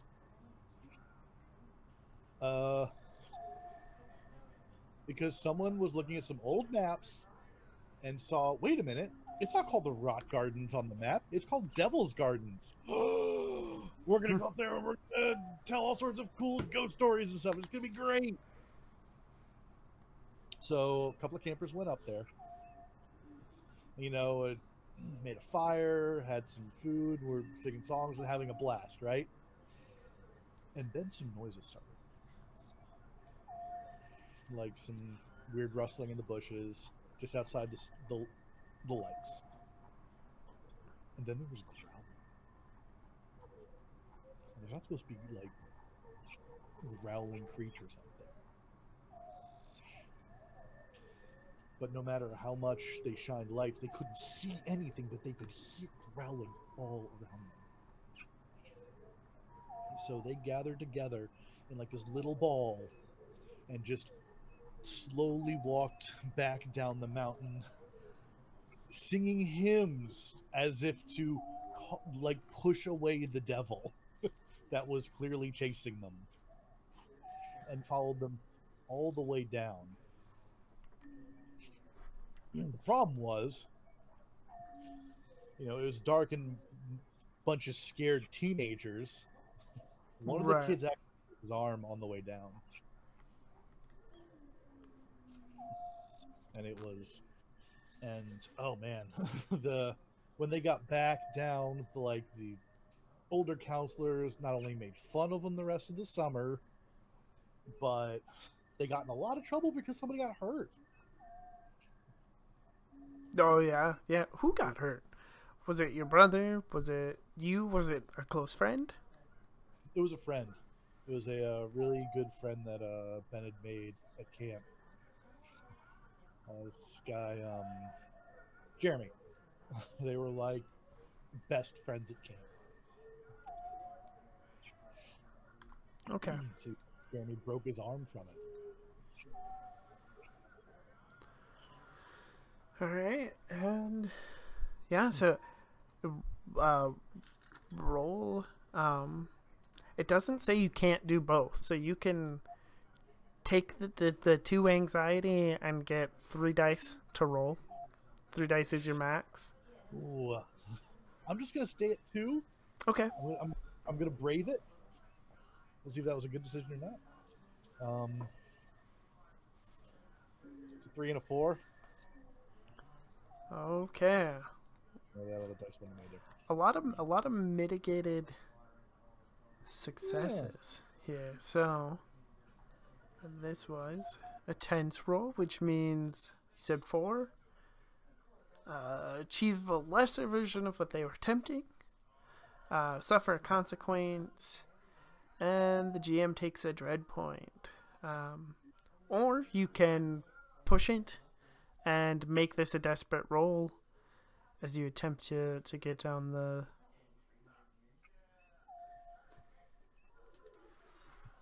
So what's gonna happen if I keep the mitigated right now? So you'll achieve a lesser version of this, right? So you'll get a consequence. So you're gonna get probably partway down and be out of breath. There's your ankle's gonna hurt. That'll be I'm in for a mitigated. Yes. Okay. You'll take it, and Yeah. So there'll be a consequence, and I get a dread point. I like it. Let's do it. All right, and I think as you're rushing down the hill, your walking stick that you've been using, kind of gets tangled as you're running in some weeds, and you just kind of. So I don't even have it right now. And you leave that behind. Yeah, sure did. And just and then you get to like the bottom of the main path where that rope is, and you're out of breath from hurrying, your ankle hurts, and you're like, oh man, I still have to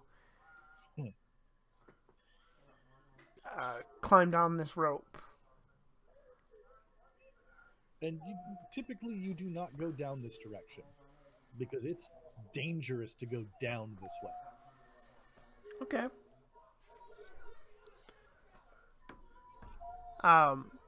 So, but you do hear, or actually you see Chris, and it's not dark, but he does have like a lantern because it's starting to get a little later in the day. Mm-hmm. And you see Chris coming down the path towards you, and he's like, "Oh, hey, Ben, do you need some help?" So this is my ankle. Oh, bummer. Yeah, we can get you down from there. I think if you give me a moment, I think there's one of them staircases on a ramp or on wheels that I can push over here. Great, thank you. And yeah, he'll go find that, and then I just want you to make a tense roll with 2 dice for accepting help from another player, or well, from a side character. Yeah, that's a 5. Okay. So, do you want to push that up to a desperate roll? Getting down there.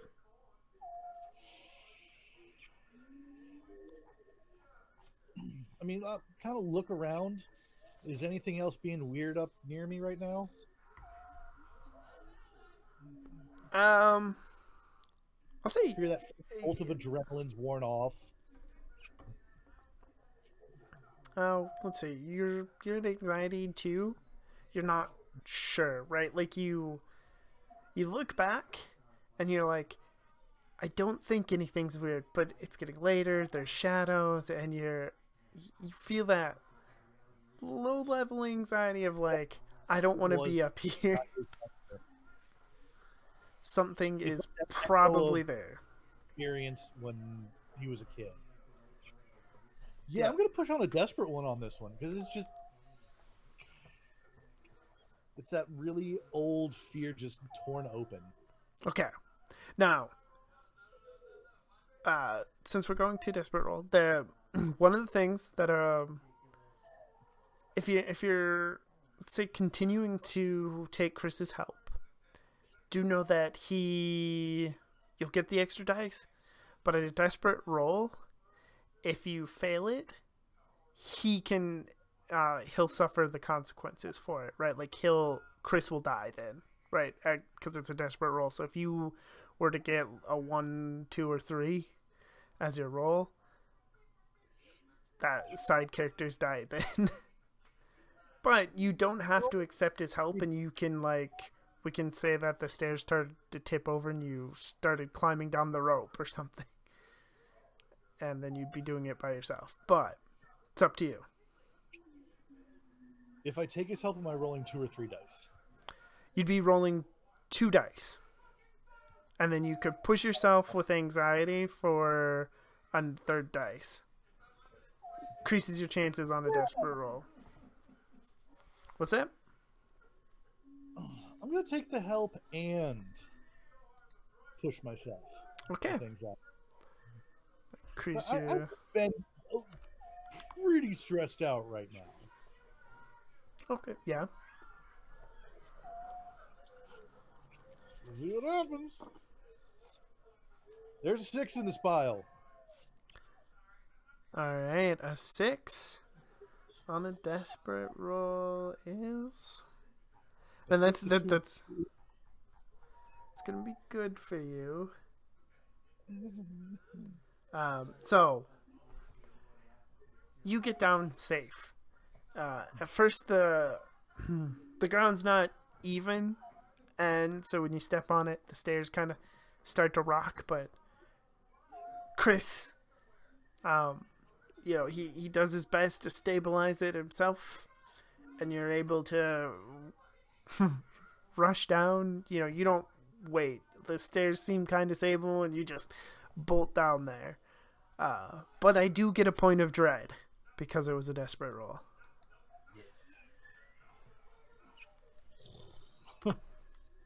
Just at the bottom, just still like that stress breathing, and oh, thank you. Bushes were moving and fungus.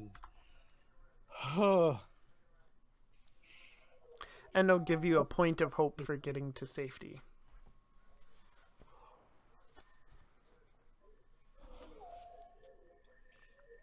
Thanks, Chris. Yeah. What are you doing here? Well, I just, you said you heard from Frank, so I came out to see what was up. He said you went for a hike, so I, came out here to check on you. I guess I'm eating dinner with y'all. He invited me along. Yeah, have you heard anything more from the vet about that weird fungus stuff? No, they sent it out to the lab. They did tell me that they got somebody out trying to trap that fox with the DNR, because they won't look at that thing and make sure it's okay. But yeah, they had to send it up to the state lab, I guess, to get it to test it, try to figure out what it is. Yeah. This is gonna sound weird, but when I was up on the rock gardens, I could have sworn this bush was trying to reach out at me. I know it had that weird fungus stuff on it. It just was like stretching out. It was weird. It wasn't windy. I don't know. It was weird. That does sound strange. I would have got out of there too. Yeah. Right. Well, after your hike, are you hungry? We can talk about this over dinner. I think Frank made some kind of roast or something. Awesome. Yeah. That would be great. I'm starving right now. Whew. Yeah. Just like kind of one last look up the hill and then just head back into the camp. Yeah, and then as you walk back up to the cabin, and I'm gonna spend a dread point here, you notice that your car has a flat tire.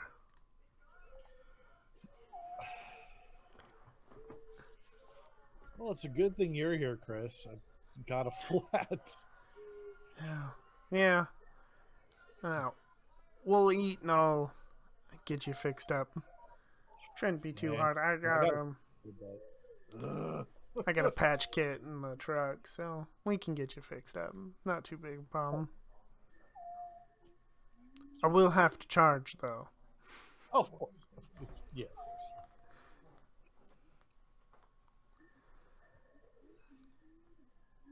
Alright. And then yeah, you go in for dinner, and Frank's got it all already set up. At a smaller table in near the kitchen area, a little smaller dining table. He's got pot roast, potato, corn on the cob, kind of a normal dinner. Yeah. Frank, you walk in and Frank's like, yeah, I might have went a little overboard. I don't have guests often. I think I got a little excited, but I hope you're hungry because there's plenty. Oh, definitely. And after the weird experience, no, I need to eat. Thank you. Seriously, thank you, Frank.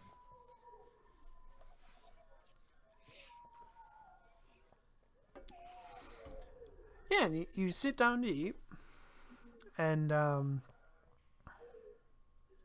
Chris loads up his plate and starts eating real fast, and Frank he loads some food up on his plate, and he's sitting there for a moment, and he goes, "Oh, forgot to lay out the salt and pepper," and he gets up, and when he turns around, you see little black spines, little branches, just peeking up from underneath the collar of his shirt. Okay. I'm going to look at the food.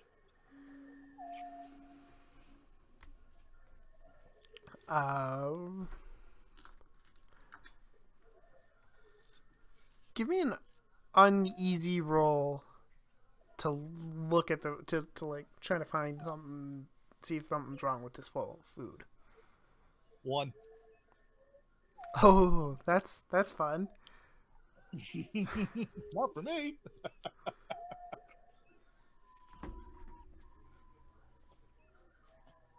The good news, it's an uneasy roll, right? So I'll take a point of dread, and then you can try a different approach and make an uneasy roll, or they can push on their current action and make it a tense roll. So you can continue to examine the food in the same way, and then it just becomes a tense roll instead, and you re-roll.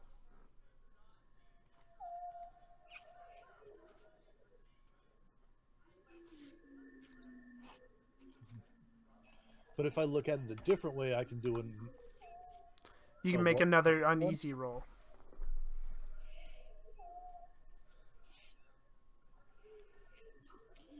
Oh, I have those pictures of what the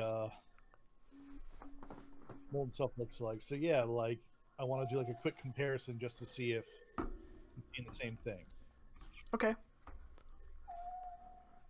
Yeah. Make another uneasy roll. And do you want to push yourself? Yeah. Okay. And I think it works really good narratively here because you are in a situation where you're almost seeming a little paranoid, where is there something in the food? So yeah, and roll 2 dice. 5 and a 1. So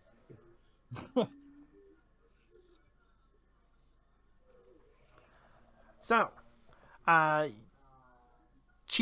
achieve a lesser version of what you were trying, or push it to a 10 roll.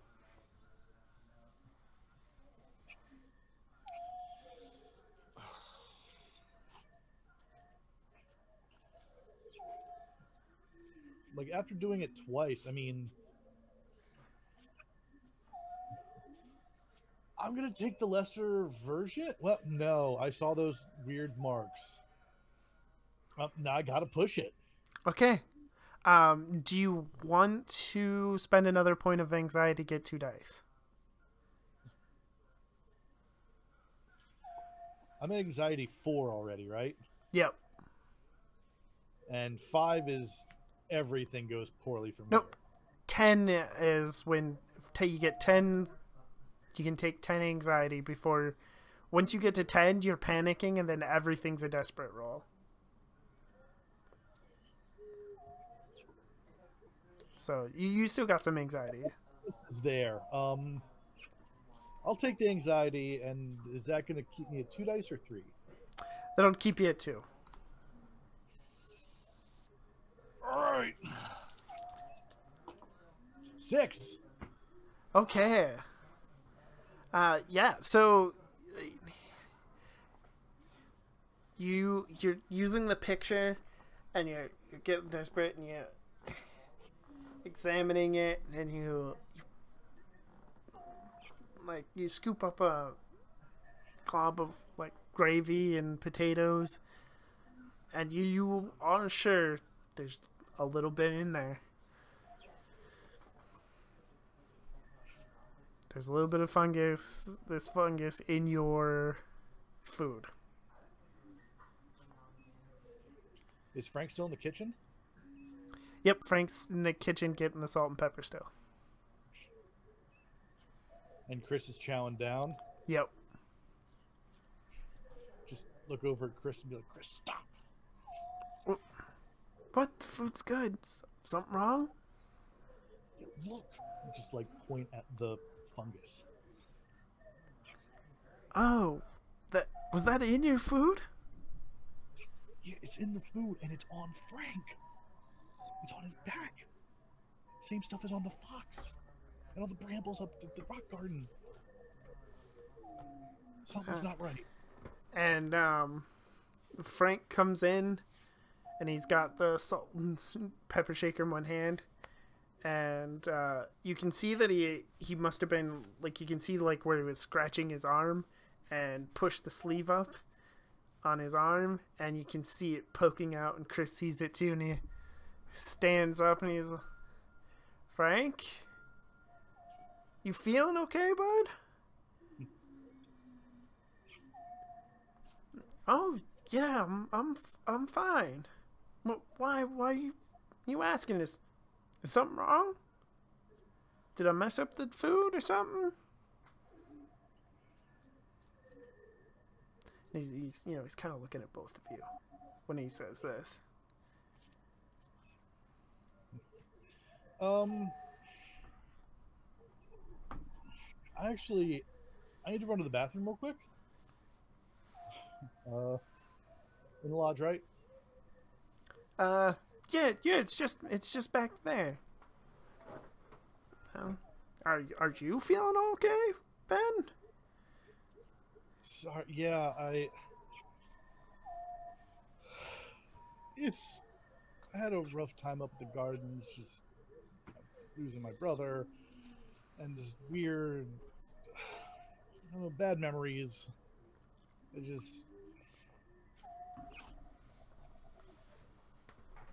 really hungry, right? I'm sorry. I know you went through a lot of effort. I can't eat right now. Oh, that's no trouble at all. I mean, there'll be leftovers for you later if you're hungry later and anything. Yeah, thank you. I'm gonna hit the bathroom real quick though. Yeah. Sorry. Yeah. Thanks, Frank. Yeah, and what do you do when you get into the bathroom? So you would walk through the doors, like across the little landing, over to the main lodge. So you don't exactly have line of sight, Right.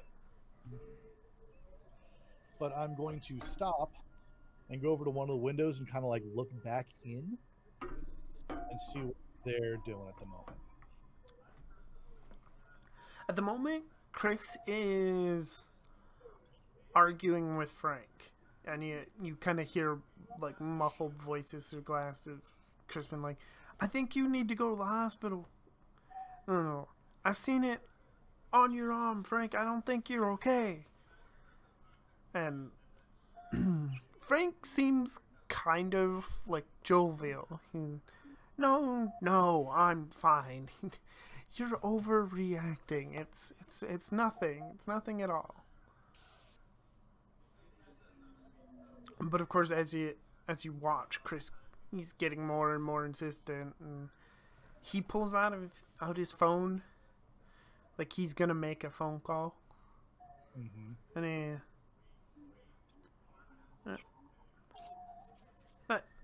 that's strange, Frank. Do you? I need to put in a call. Do you got signal on your phone? Cause I don't got signal on my phone. I always have signal out here. Check my phone real fast. Yeah, your phone doesn't have any signal either, and you had 2 or 3 bars earlier. Yeah, okay. And then Frank just kind of chuckled and was like, I'm sorry, Chris, but you shouldn't have done that." And you watch him, like, he just picks up a chair and hits Chris with the chair. Oh.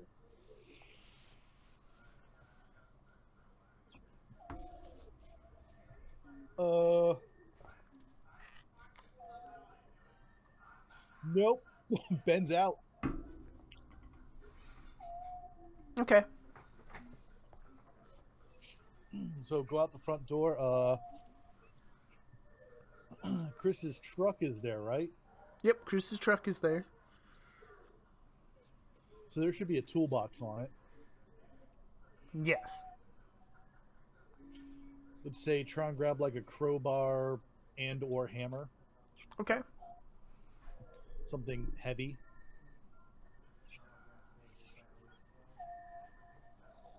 Yeah, there's tire irons and stuff. A couple of different ones. There's, Yep. Because it's a tow truck. He has tire irons.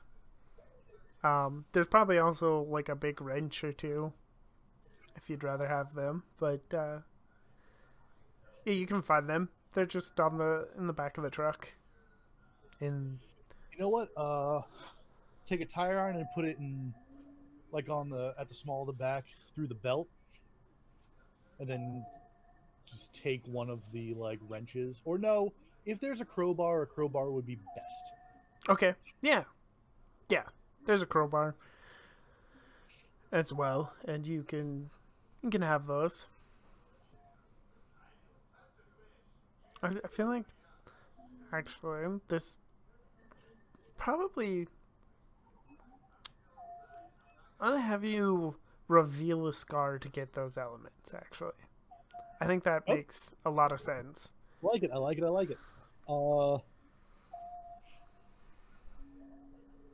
see, a scar involving tools again. Got it. So one of the summers, they were fixing up, like for a merit badge, was like a fixing vehicles mode badge, or badge, or however they work. And there was this beat up old truck,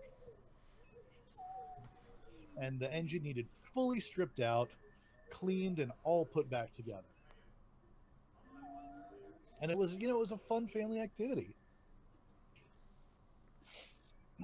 and it got put back together, broke a piston head, but no big deal, right?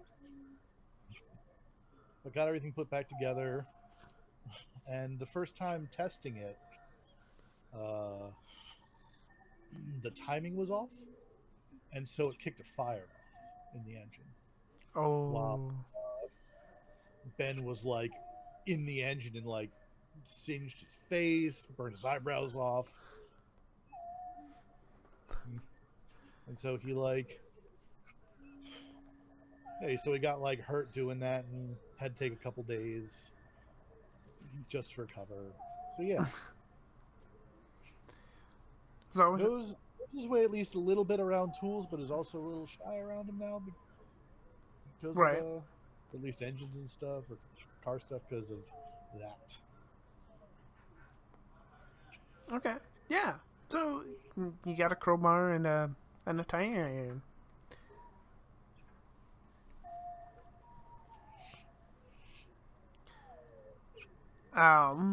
And I think then you hear the front door open and you hear Frank, Ben, you out there still? You in the main lodge? Take off running. So keeping the truck between me and the door. Gonna like hop down to where the fire pit is and kind of go over and then make that left to head out of the camp. Okay. You have to pass the field to get to it and down over the stream, but starting that way at least. Okay. Yeah, as you start making this journey, you kind of realize that oh damn it. Like it wasn't bothering you when you were sitting around, but now that you're moving around on it, you're like, "Oh, no, that ain't cool." And you see the beam of a flashlight behind you. Right? Like you can, Frank's looking for you. He's kind of realized that you're not there. And he's got the flashlight. So make a I don't wonder. Yeah, make an uneasy roll to hide from him. He's not super close yet. Okay. 5. Okay. Yeah, so 5. You achieve a lesser version of what you wanted, and or you can try again as a tense roll. You can try to find a better hiding spot. But Frank will get closer while you do so. Whereas if I stay where I am now, I'll probably be hidden, but it'll be more difficult to do what I was setting out to do. Yeah. I'll take that. That's interesting. Let's do that. Okay. And do you want any so if you want, you can have Chris call out. You can use one of your elements. You can throw the tire iron or something to try to distract Frank, or you can spend anxiety, and you can get up to 3 dice. Oh. So like you can, like the max dice you can roll at any given point is 3. So you can use 2 of those things and then get 3 dice. So I have to roll again, right? Yeah, if you want to go tense again, yeah. No. I don't want to do. Oh, sorry. Yeah, no, I'm just gonna take the mitigated success and see what happens. Okay. Yeah. So you find a decent hiding spot. Well, it's fine. But what happens is you realize that there's like it's winter. There's a little bit of snow on the ground. And you don't, as you get in your spot, as Frank walks up, you realize that you left, that you didn't think about your footprints in the snow. And Frank calls out, "I know you're over there, Ben. I can't see you, but I know you're over there. Come on out."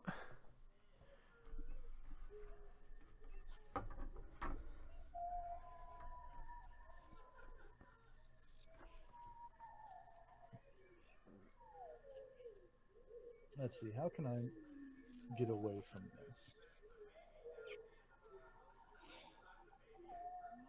Let's talk some scars. Okay.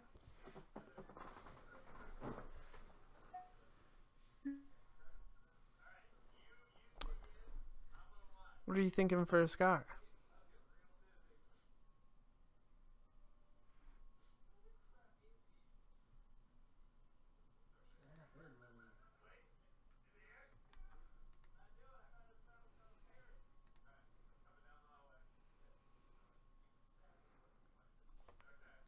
Uh-oh, we seem to have run into a technical difficulty. One moment, please.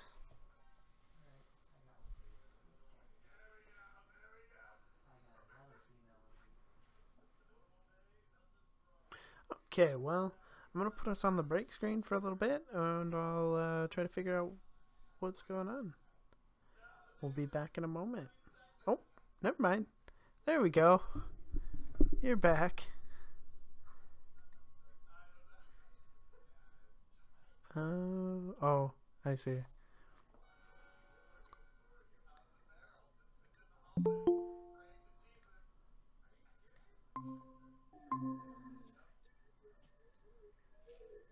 Yeah, don't know what happened there. That's weird. You don't, Okay. Yeah, I don't know what happened either. I was like, I didn't even realize you were gone right away. I was like... Okay. That hiccup, and now I'm back. All right, cool. Okay. Okay. You wanted to talk about scars. Frank blocked our signal. Yeah, damn it, Frank. Here, Frank. All right. So, in the summers, one of the highlights of camp was like capture the flag and like hide and seek, like campers versus counselors. Okay. So Ben knows these woods like the back of his hand, honestly, and knows how to, or at least knew back then, really well how to hide and sneak around and things like that, so couldn't be found. He was very good at capturing flags and stuff. However, sometimes that meant crawling through the underbrush. And one time during a capture the flag game, Ben got poisoned. What was that? You hear me? Yeah, I can hear you. I don't know. Okay. Yeah, don't... I'm not getting any alerts or anything, I don't think. All right, cool. Okay, yeah. Weird. All right. So one time I was crawling through the forest and things, and Frank needs to quit his shit. Got poison oak on both legs. Ooh. That seems rough. Knee to ankle for weeks. This is back in the days of like tube socks and stuff, and it was just covering underneath there, and had to apply calamine lotion multiple times a day. Could barely walk. Still has the scars to this day. Oh, yeah. No, that's a rough one. What are you hoping to what are you hoping for this time? Are you just hoping to get some extra dice? Do you want to introduce a side character? not, let's introduce a side character. Okay. You said there was someone out here looking for that fox, right? Yeah. Yeah. Okay. I feel bad for them, but yes. So Frank's yelling for Ben, and then you hear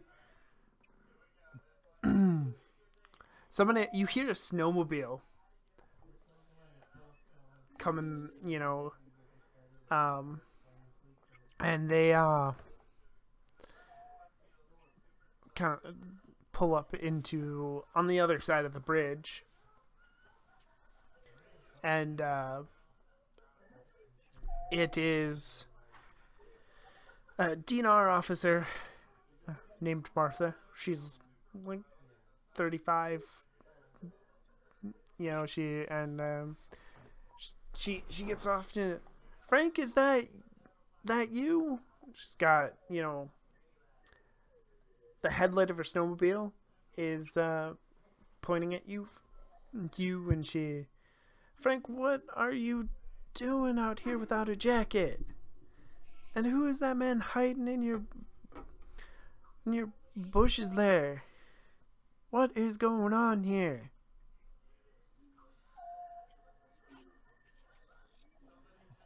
Frank's like, Martha, what are you doing out here, Martha? You called about the fox, and I came out here to check it out. I ain't seen no fox yet.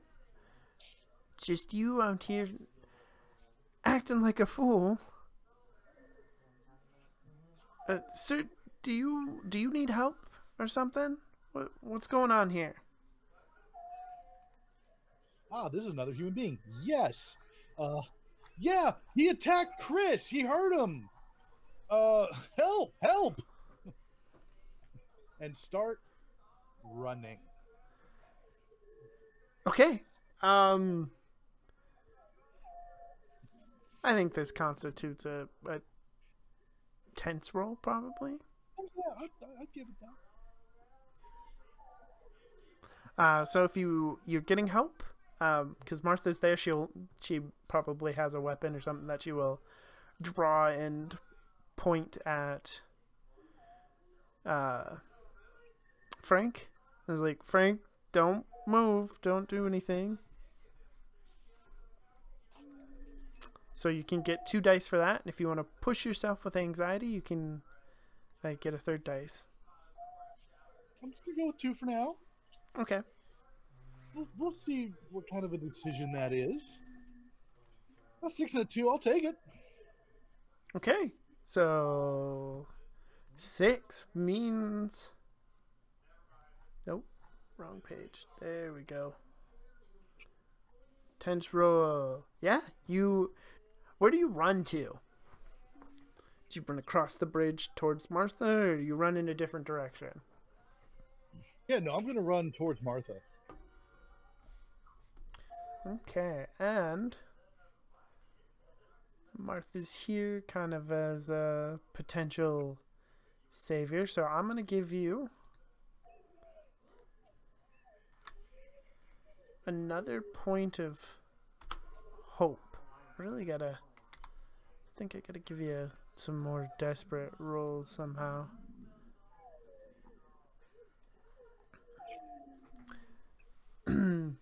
But Martha points continues to point her weapon at Frank's like, Frank,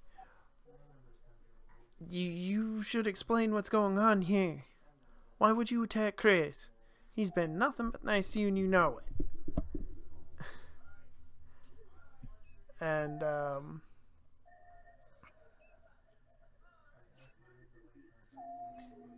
he starts like scratching at his arm, and he's, Martha, you just don't understand what's going on. Chris was trying to take me out of my own home, and I did not want to go.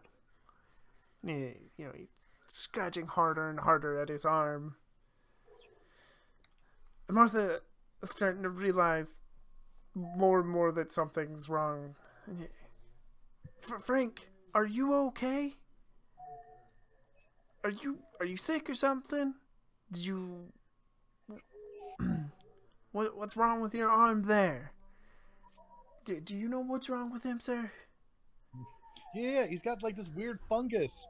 The same that was on those fish and the fox. He tried to put it in our food, too. Tried to put it in... Frank, I need you to stop where you are and not go anywhere, because I think you're gonna have to they have to go to the hospital. You're gonna have to go into your house there and wait for some paramedics, and I think you're gonna have to let us see Chris as well. Frank's like, no, I'm not leaving. Ben is my guest, and I made Ben dinner, and Ben's gonna eat that damn dinner. And I don't need you here any longer, Martha. And you have a radio? You can call someone, please. Like, we need people out here. And Martha goes, yeah, you get on. She just like starts taking a step back. Just get on the snowmobile, and we'll get out of here. Yep, hops on that snowmobile. And yep, I'm good. Martha hops on it too, and she starts going. She just peels out of there, and you can see Frank trying to run after you, and I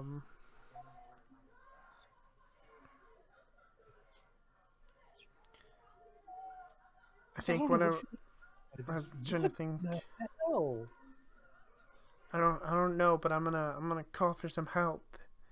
And she gets on her radio, and I'm actually going to spend my 2 dread points here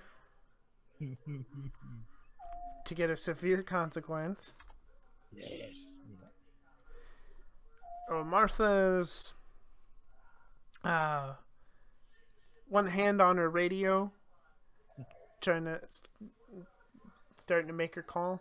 That damned fox runs out in front of the snowmobile, and she jerks her hand, and you sideswipe a tree. And Martha hits her head. She knocks herself out a little bit. You seem to be mostly okay, but the snowmobile does not. But you did put yourself between... or you put some more distance between you and Frank. So you're still unfortunately on the property, but you're kind of on the other side of the property for Frank. So the 4-wheeler is pretty damaged, but you might be able to get it to start. But it's gonna take some spit and polish. And doing so, I think, will be a desperate roll. Just we're going to get towards the end here, and I want to amp it up a little bit. So, do you want to push yourself? Huh? Is Martha like awake at all, or no? She knocked herself out. She hit her head when she when you swipe the tree, so she's unconscious. But we could say she wakes up enough to help if you want to try to wake her up and get her help. Otherwise, you can spend a point of anxiety. Yeah, I'm going to spend that point of anxiety. I mean, I know vaguely how to make an engine do what it's supposed to, worst case scenario, and I happen to have 2 tools on me at this moment. Okay, and yeah. You can use those. Percussive maintenance always works. Yeah, I mean, you don't need it to run forever. You only need it to run long enough for you to get out of here, right?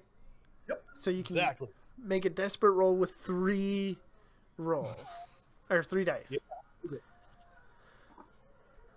6. Okay, so I get a point of dread back.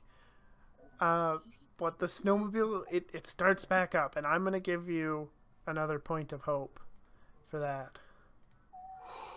Okay. So you're at 4 hope.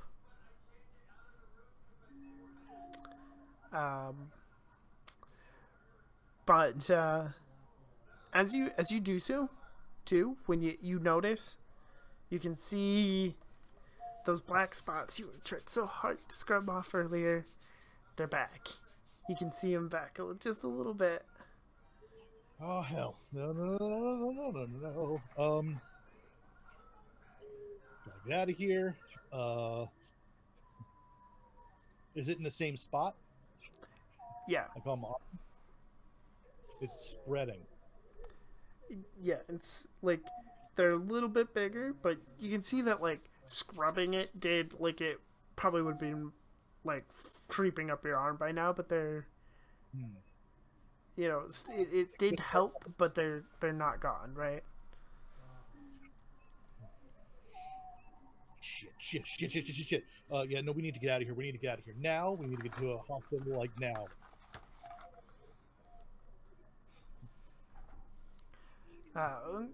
Yeah. Like, Martha, hopefully drive this thing. Yeah. There's even a, you know what, I'll give you a first aid kit on the snowmobile because it's a DNR snowmobile, and there's smelling salts in there too.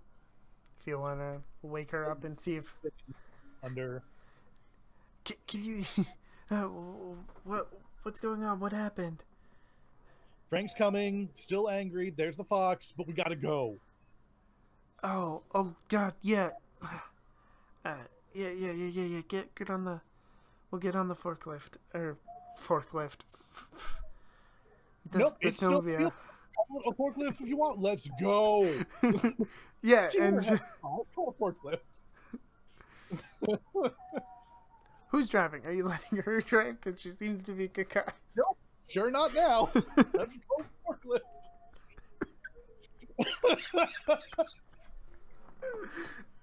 Alright, you get back in the forklift. I'm in the front. I got this. Okay. Yeah, so you I desperate roll to try to drive this broken snowmobile out of here. And just 1 dice, right? Unless you can push yourself on anxiety again. Yep, anxiety at the moment. Huh? I'll go for 2. I'll go for 2 dice. Okay, yeah. It's 2 dice. Ooh, a 4 and a 3. Okay. Oh. Okay, and so 4.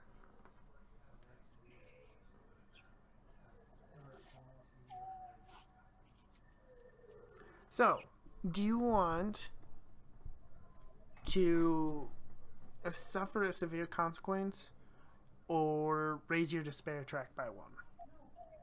I'll take the despair track. Okay.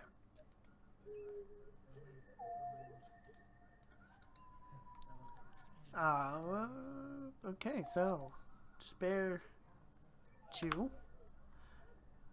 Not a bear. I don't want a bear. I said that. And Okay. I get to take 2 points of dread. Which should put you at 3 right now, right?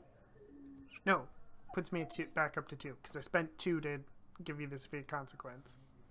Then you got 1 back. So you have Did 3. I? Oh. Yeah. Okay, I missed 1.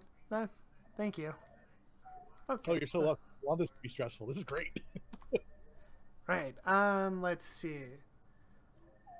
So the problem is you go and you drive the snowmobile real good, but unfortunately there's not enough life in it, and you get just to the edge of the property, and it sputters and dies. And you can, as you realize that you can smell gas, and you've been leaking it the whole time, and so you're probably out of fuel, but you're so close, so close. You can see the fence line and the road beyond, and there's probably some lights in the town lights are getting closer. You're on a snowmobile. You can start to see them now, but you're sure that Frank's coming for you. Where's Frank? Yeah, Frank's. You can see him. He's way back there, but you can see little dot Frank hauling towards you as fast as he can.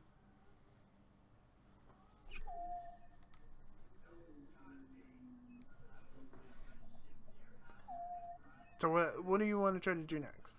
And Martha's she's still a little woozy.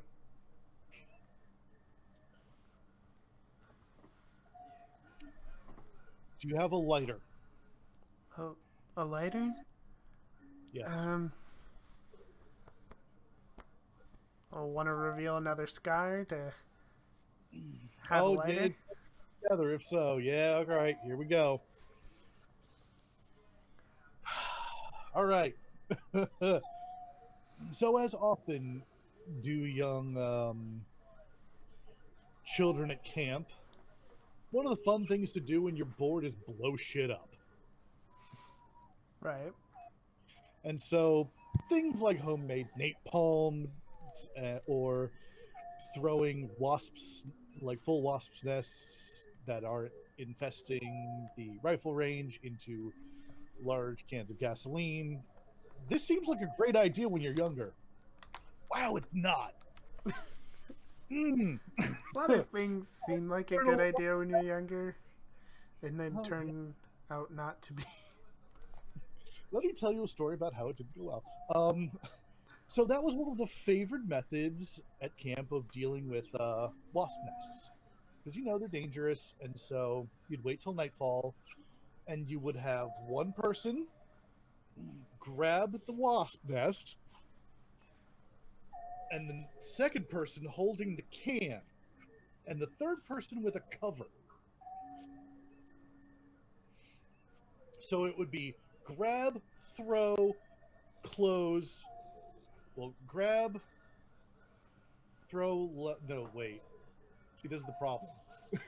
Light, grab, throw, close. Right. Proper order, yes. And most of the time it worked great. Except for the one time, but always you put the thing on the ground. Like with the explosive, with like the fire stuff in it, because you don't want to hold that. That'd be very dumb, wouldn't it? No, right. So that one time that someone did, and it was light, grab, throw, it hit the edge, and burning gas poured all over my poor dear brother. Oh no. And so there was angry fire wasps and upset fire brother rolling around on the ground. And everyone's getting stung. We're trying to put him out and got badly singed. And this was not a practice that the camp leadership approved of. And it was kind of hard to hide what happened. So there was a lot of trouble. Okay, yeah. What kind of punishment was it for this specific infraction? That almost caused getting thrown out of the camp. Oof. Pretty severe. Does the camp usually have you like do chores or something? Do they give you latrine duty or something? Like, major chores. The bathrooms were our domain the rest of the summer. Okay. And we didn't get to work any of the cool stations because everyone wanted to do riflery or archery, and we got stuck on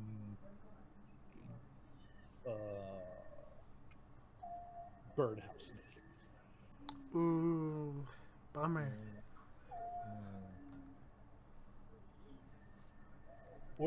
Or fishing, which is is usually not as fun when you're a kid. yeah, and especially when it's just fish casting, where you're just throwing a weighted thing into a bucket. Ooh. That's it. Ooh. That's That's rough. Okay. Worth Yeah, Martha just. Yeah, I have a lighter. What do you need a lighter for? Because I'm kind of gonna blow this up, so start running. Oh, okay. And she will start running through the snow. It's still leaking gas. Yeah. And there's going to be gauze in the first aid kit. Right. So just unroll a bunch of gauze really fast and stick one end in the gas. It's going to probably start creeping up, and light the other, like the far end, and start hauling ass. Okay. Yeah. Desperate roll, 2 dice to haul ass away from this. Is it? Can I spend another anxiety? I feel like Yes. this is the moment. Yes. That's a good idea. 5. A 5's not too bad. And so I wow. I'm gonna I get 2 more dread. Should come up with some consequences for that. And then do you want to suffer a severe consequence, or do you want to raise your despair track by 1?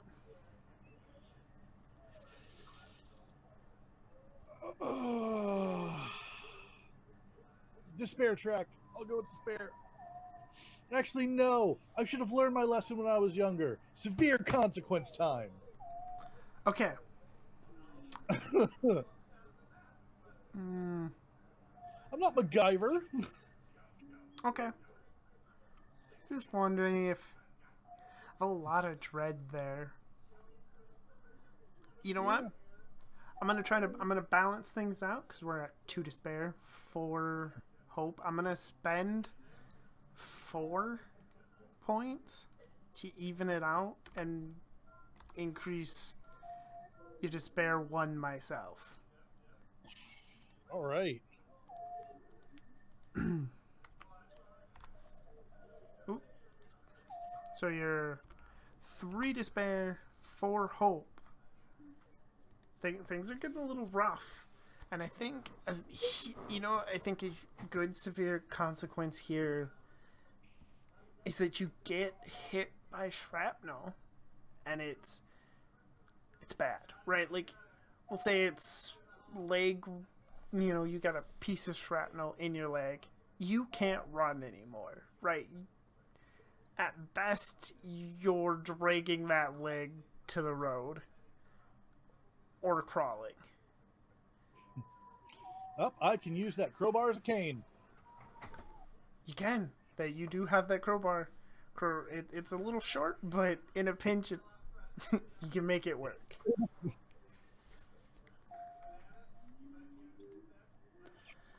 But the good news is,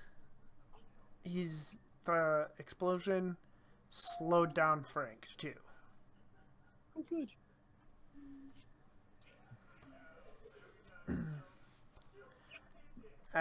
Martha's like 20 feet ahead of you or so. And I think what we're going to do... Well, what do you do to try to get away? You can see the road. Martha's there as well. What do you want to do?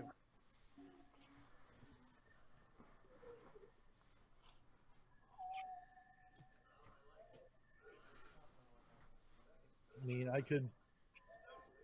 Do I think I can outlimp Frank? That's a question. And that's something you can try. And I'll, if it'll be a desperate roll, you could. I'm gonna try that first. Okay. Now you could ask Marxa to come back and help you. You can do your best to prop yourself up with the cane, Yep.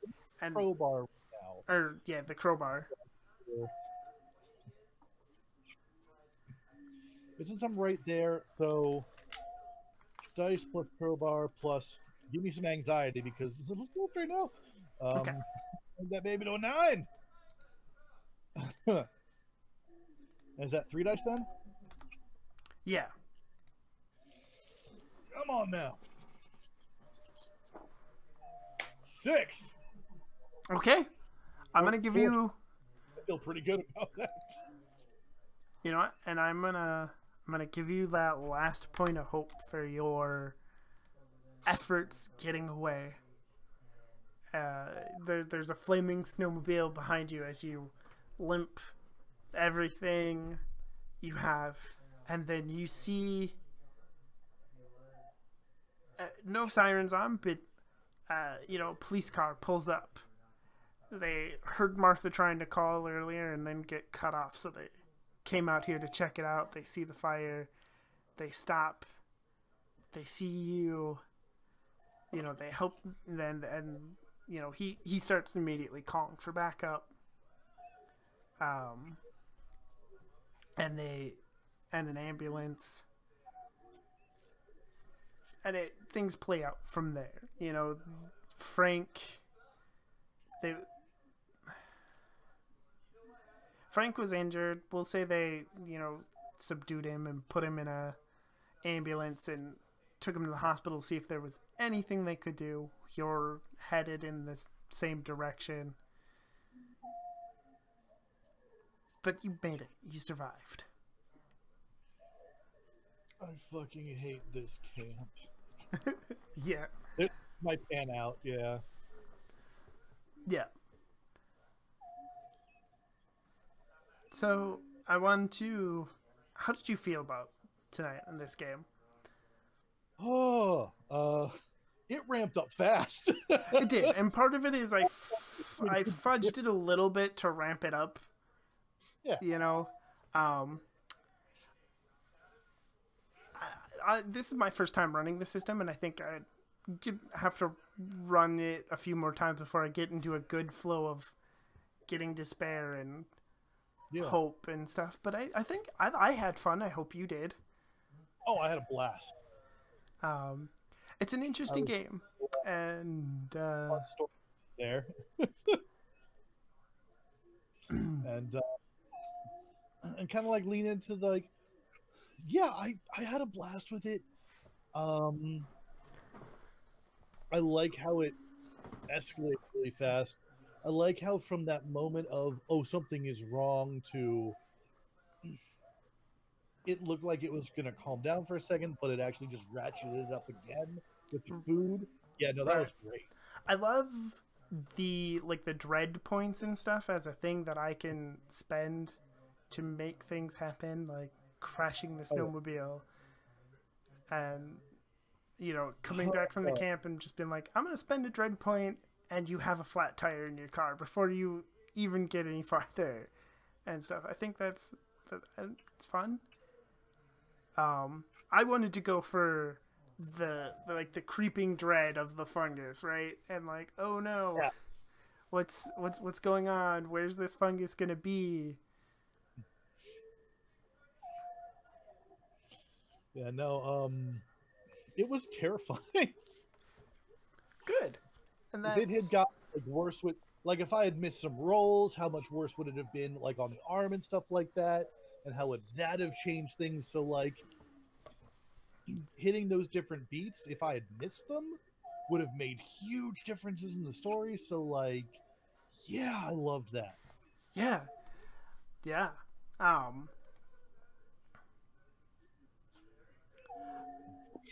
honestly, it is slightly terrifying, and I loved it. yeah, yeah. I think And I like it to like take fun stories and catastrophizing them in some way. That was neat. So right. yeah, no, it's a fun system, and I would love to do it again, kind of thing. Yeah, Yeah. I think I will have to do it again too because that's Oh no, what happened to Chris?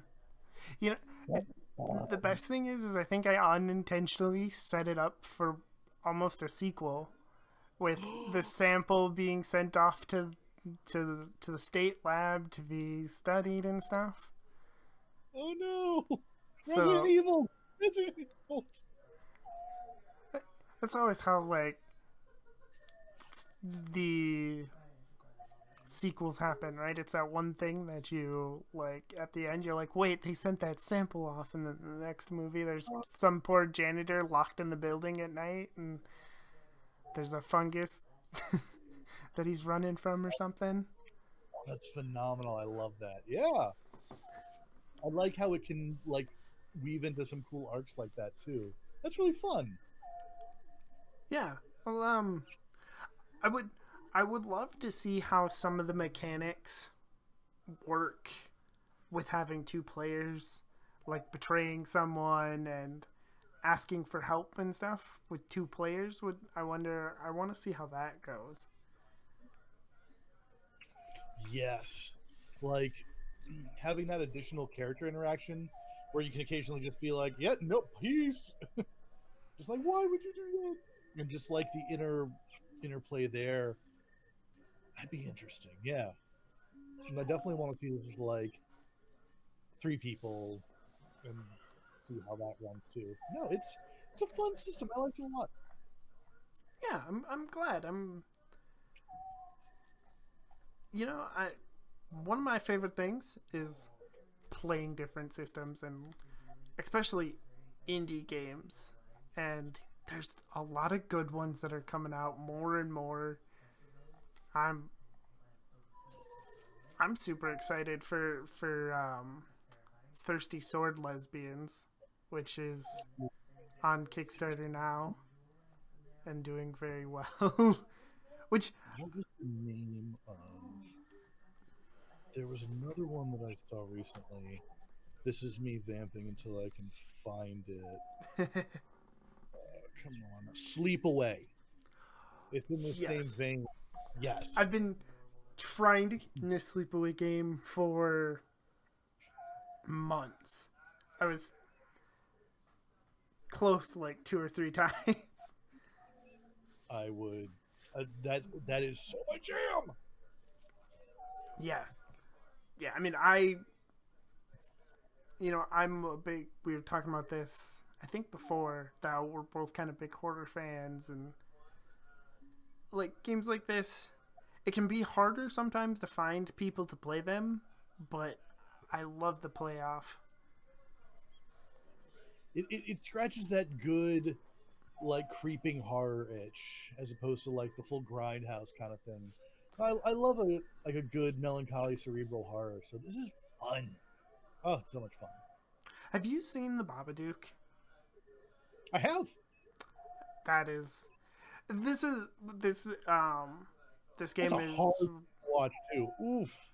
like this is this is one of those. This game makes me think of The Babadook, right? In a way, like that's the Babadook being a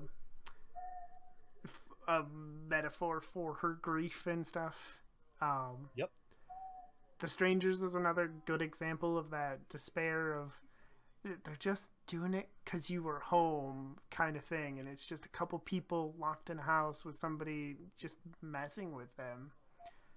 I haven't seen that one, so I definitely need to. I haven't seen a bunch of the ones that like they reference as source material, like Oculus and things like that. But I'm definitely going to be watching, and I'm going to be checking out that new House on Haunted Hill or Bly Manor they just put out on that. Oh yeah, I still got to watch that, but it's on my list of many things to watch. Yep. We're gonna. All right, yeah, we're gonna sign off. So if you want to let everybody know who you are one more time. All right. Hey, everybody. I am Capjack. You can find me on the Nerds with Dice Discord. I don't really social media anymore, so if you want to chat, that's pretty much the best way to find me. Yeah, quick, simple, easy. Yes, and I am Nerdy Teddy. You can find me on the Nerds with Dice Discord as well, or on Twitter at Nerdy Teddy. And I have an itch page now. There's a couple of free games on there. And then there is a little supplement for Visigoths vs. Molgoths on there that adds some NPCs to your game in the store that I'm blanking on the name of, but they're called the Tax Sisters. They are wannabe vampire punk girls that have their own punk band. Think the Canker Sisters from Ed, Edd and Eddy meets the Hex Girls. That was my inspiration for them, and you know they're all queer characters in their own way, much as fitting with the Visigoths or Molgoth setting. And there's a game on there that is, the playtest materials are up. As soon as I'm done with Deadly Beautiful, I will get back to working on that. It is a game for playing journalists who are making their podcast, investigating creepy things. Then, you know, you're recording your podcast, and there's a lot of fun mechanics with that. It's called It's for a Podcast. So we are going to we're gonna raid Trooper SJP. I think that's what it says. Yes, Trooper SJP. So send them some love, and we will see you next time. Bye. Bye. And we are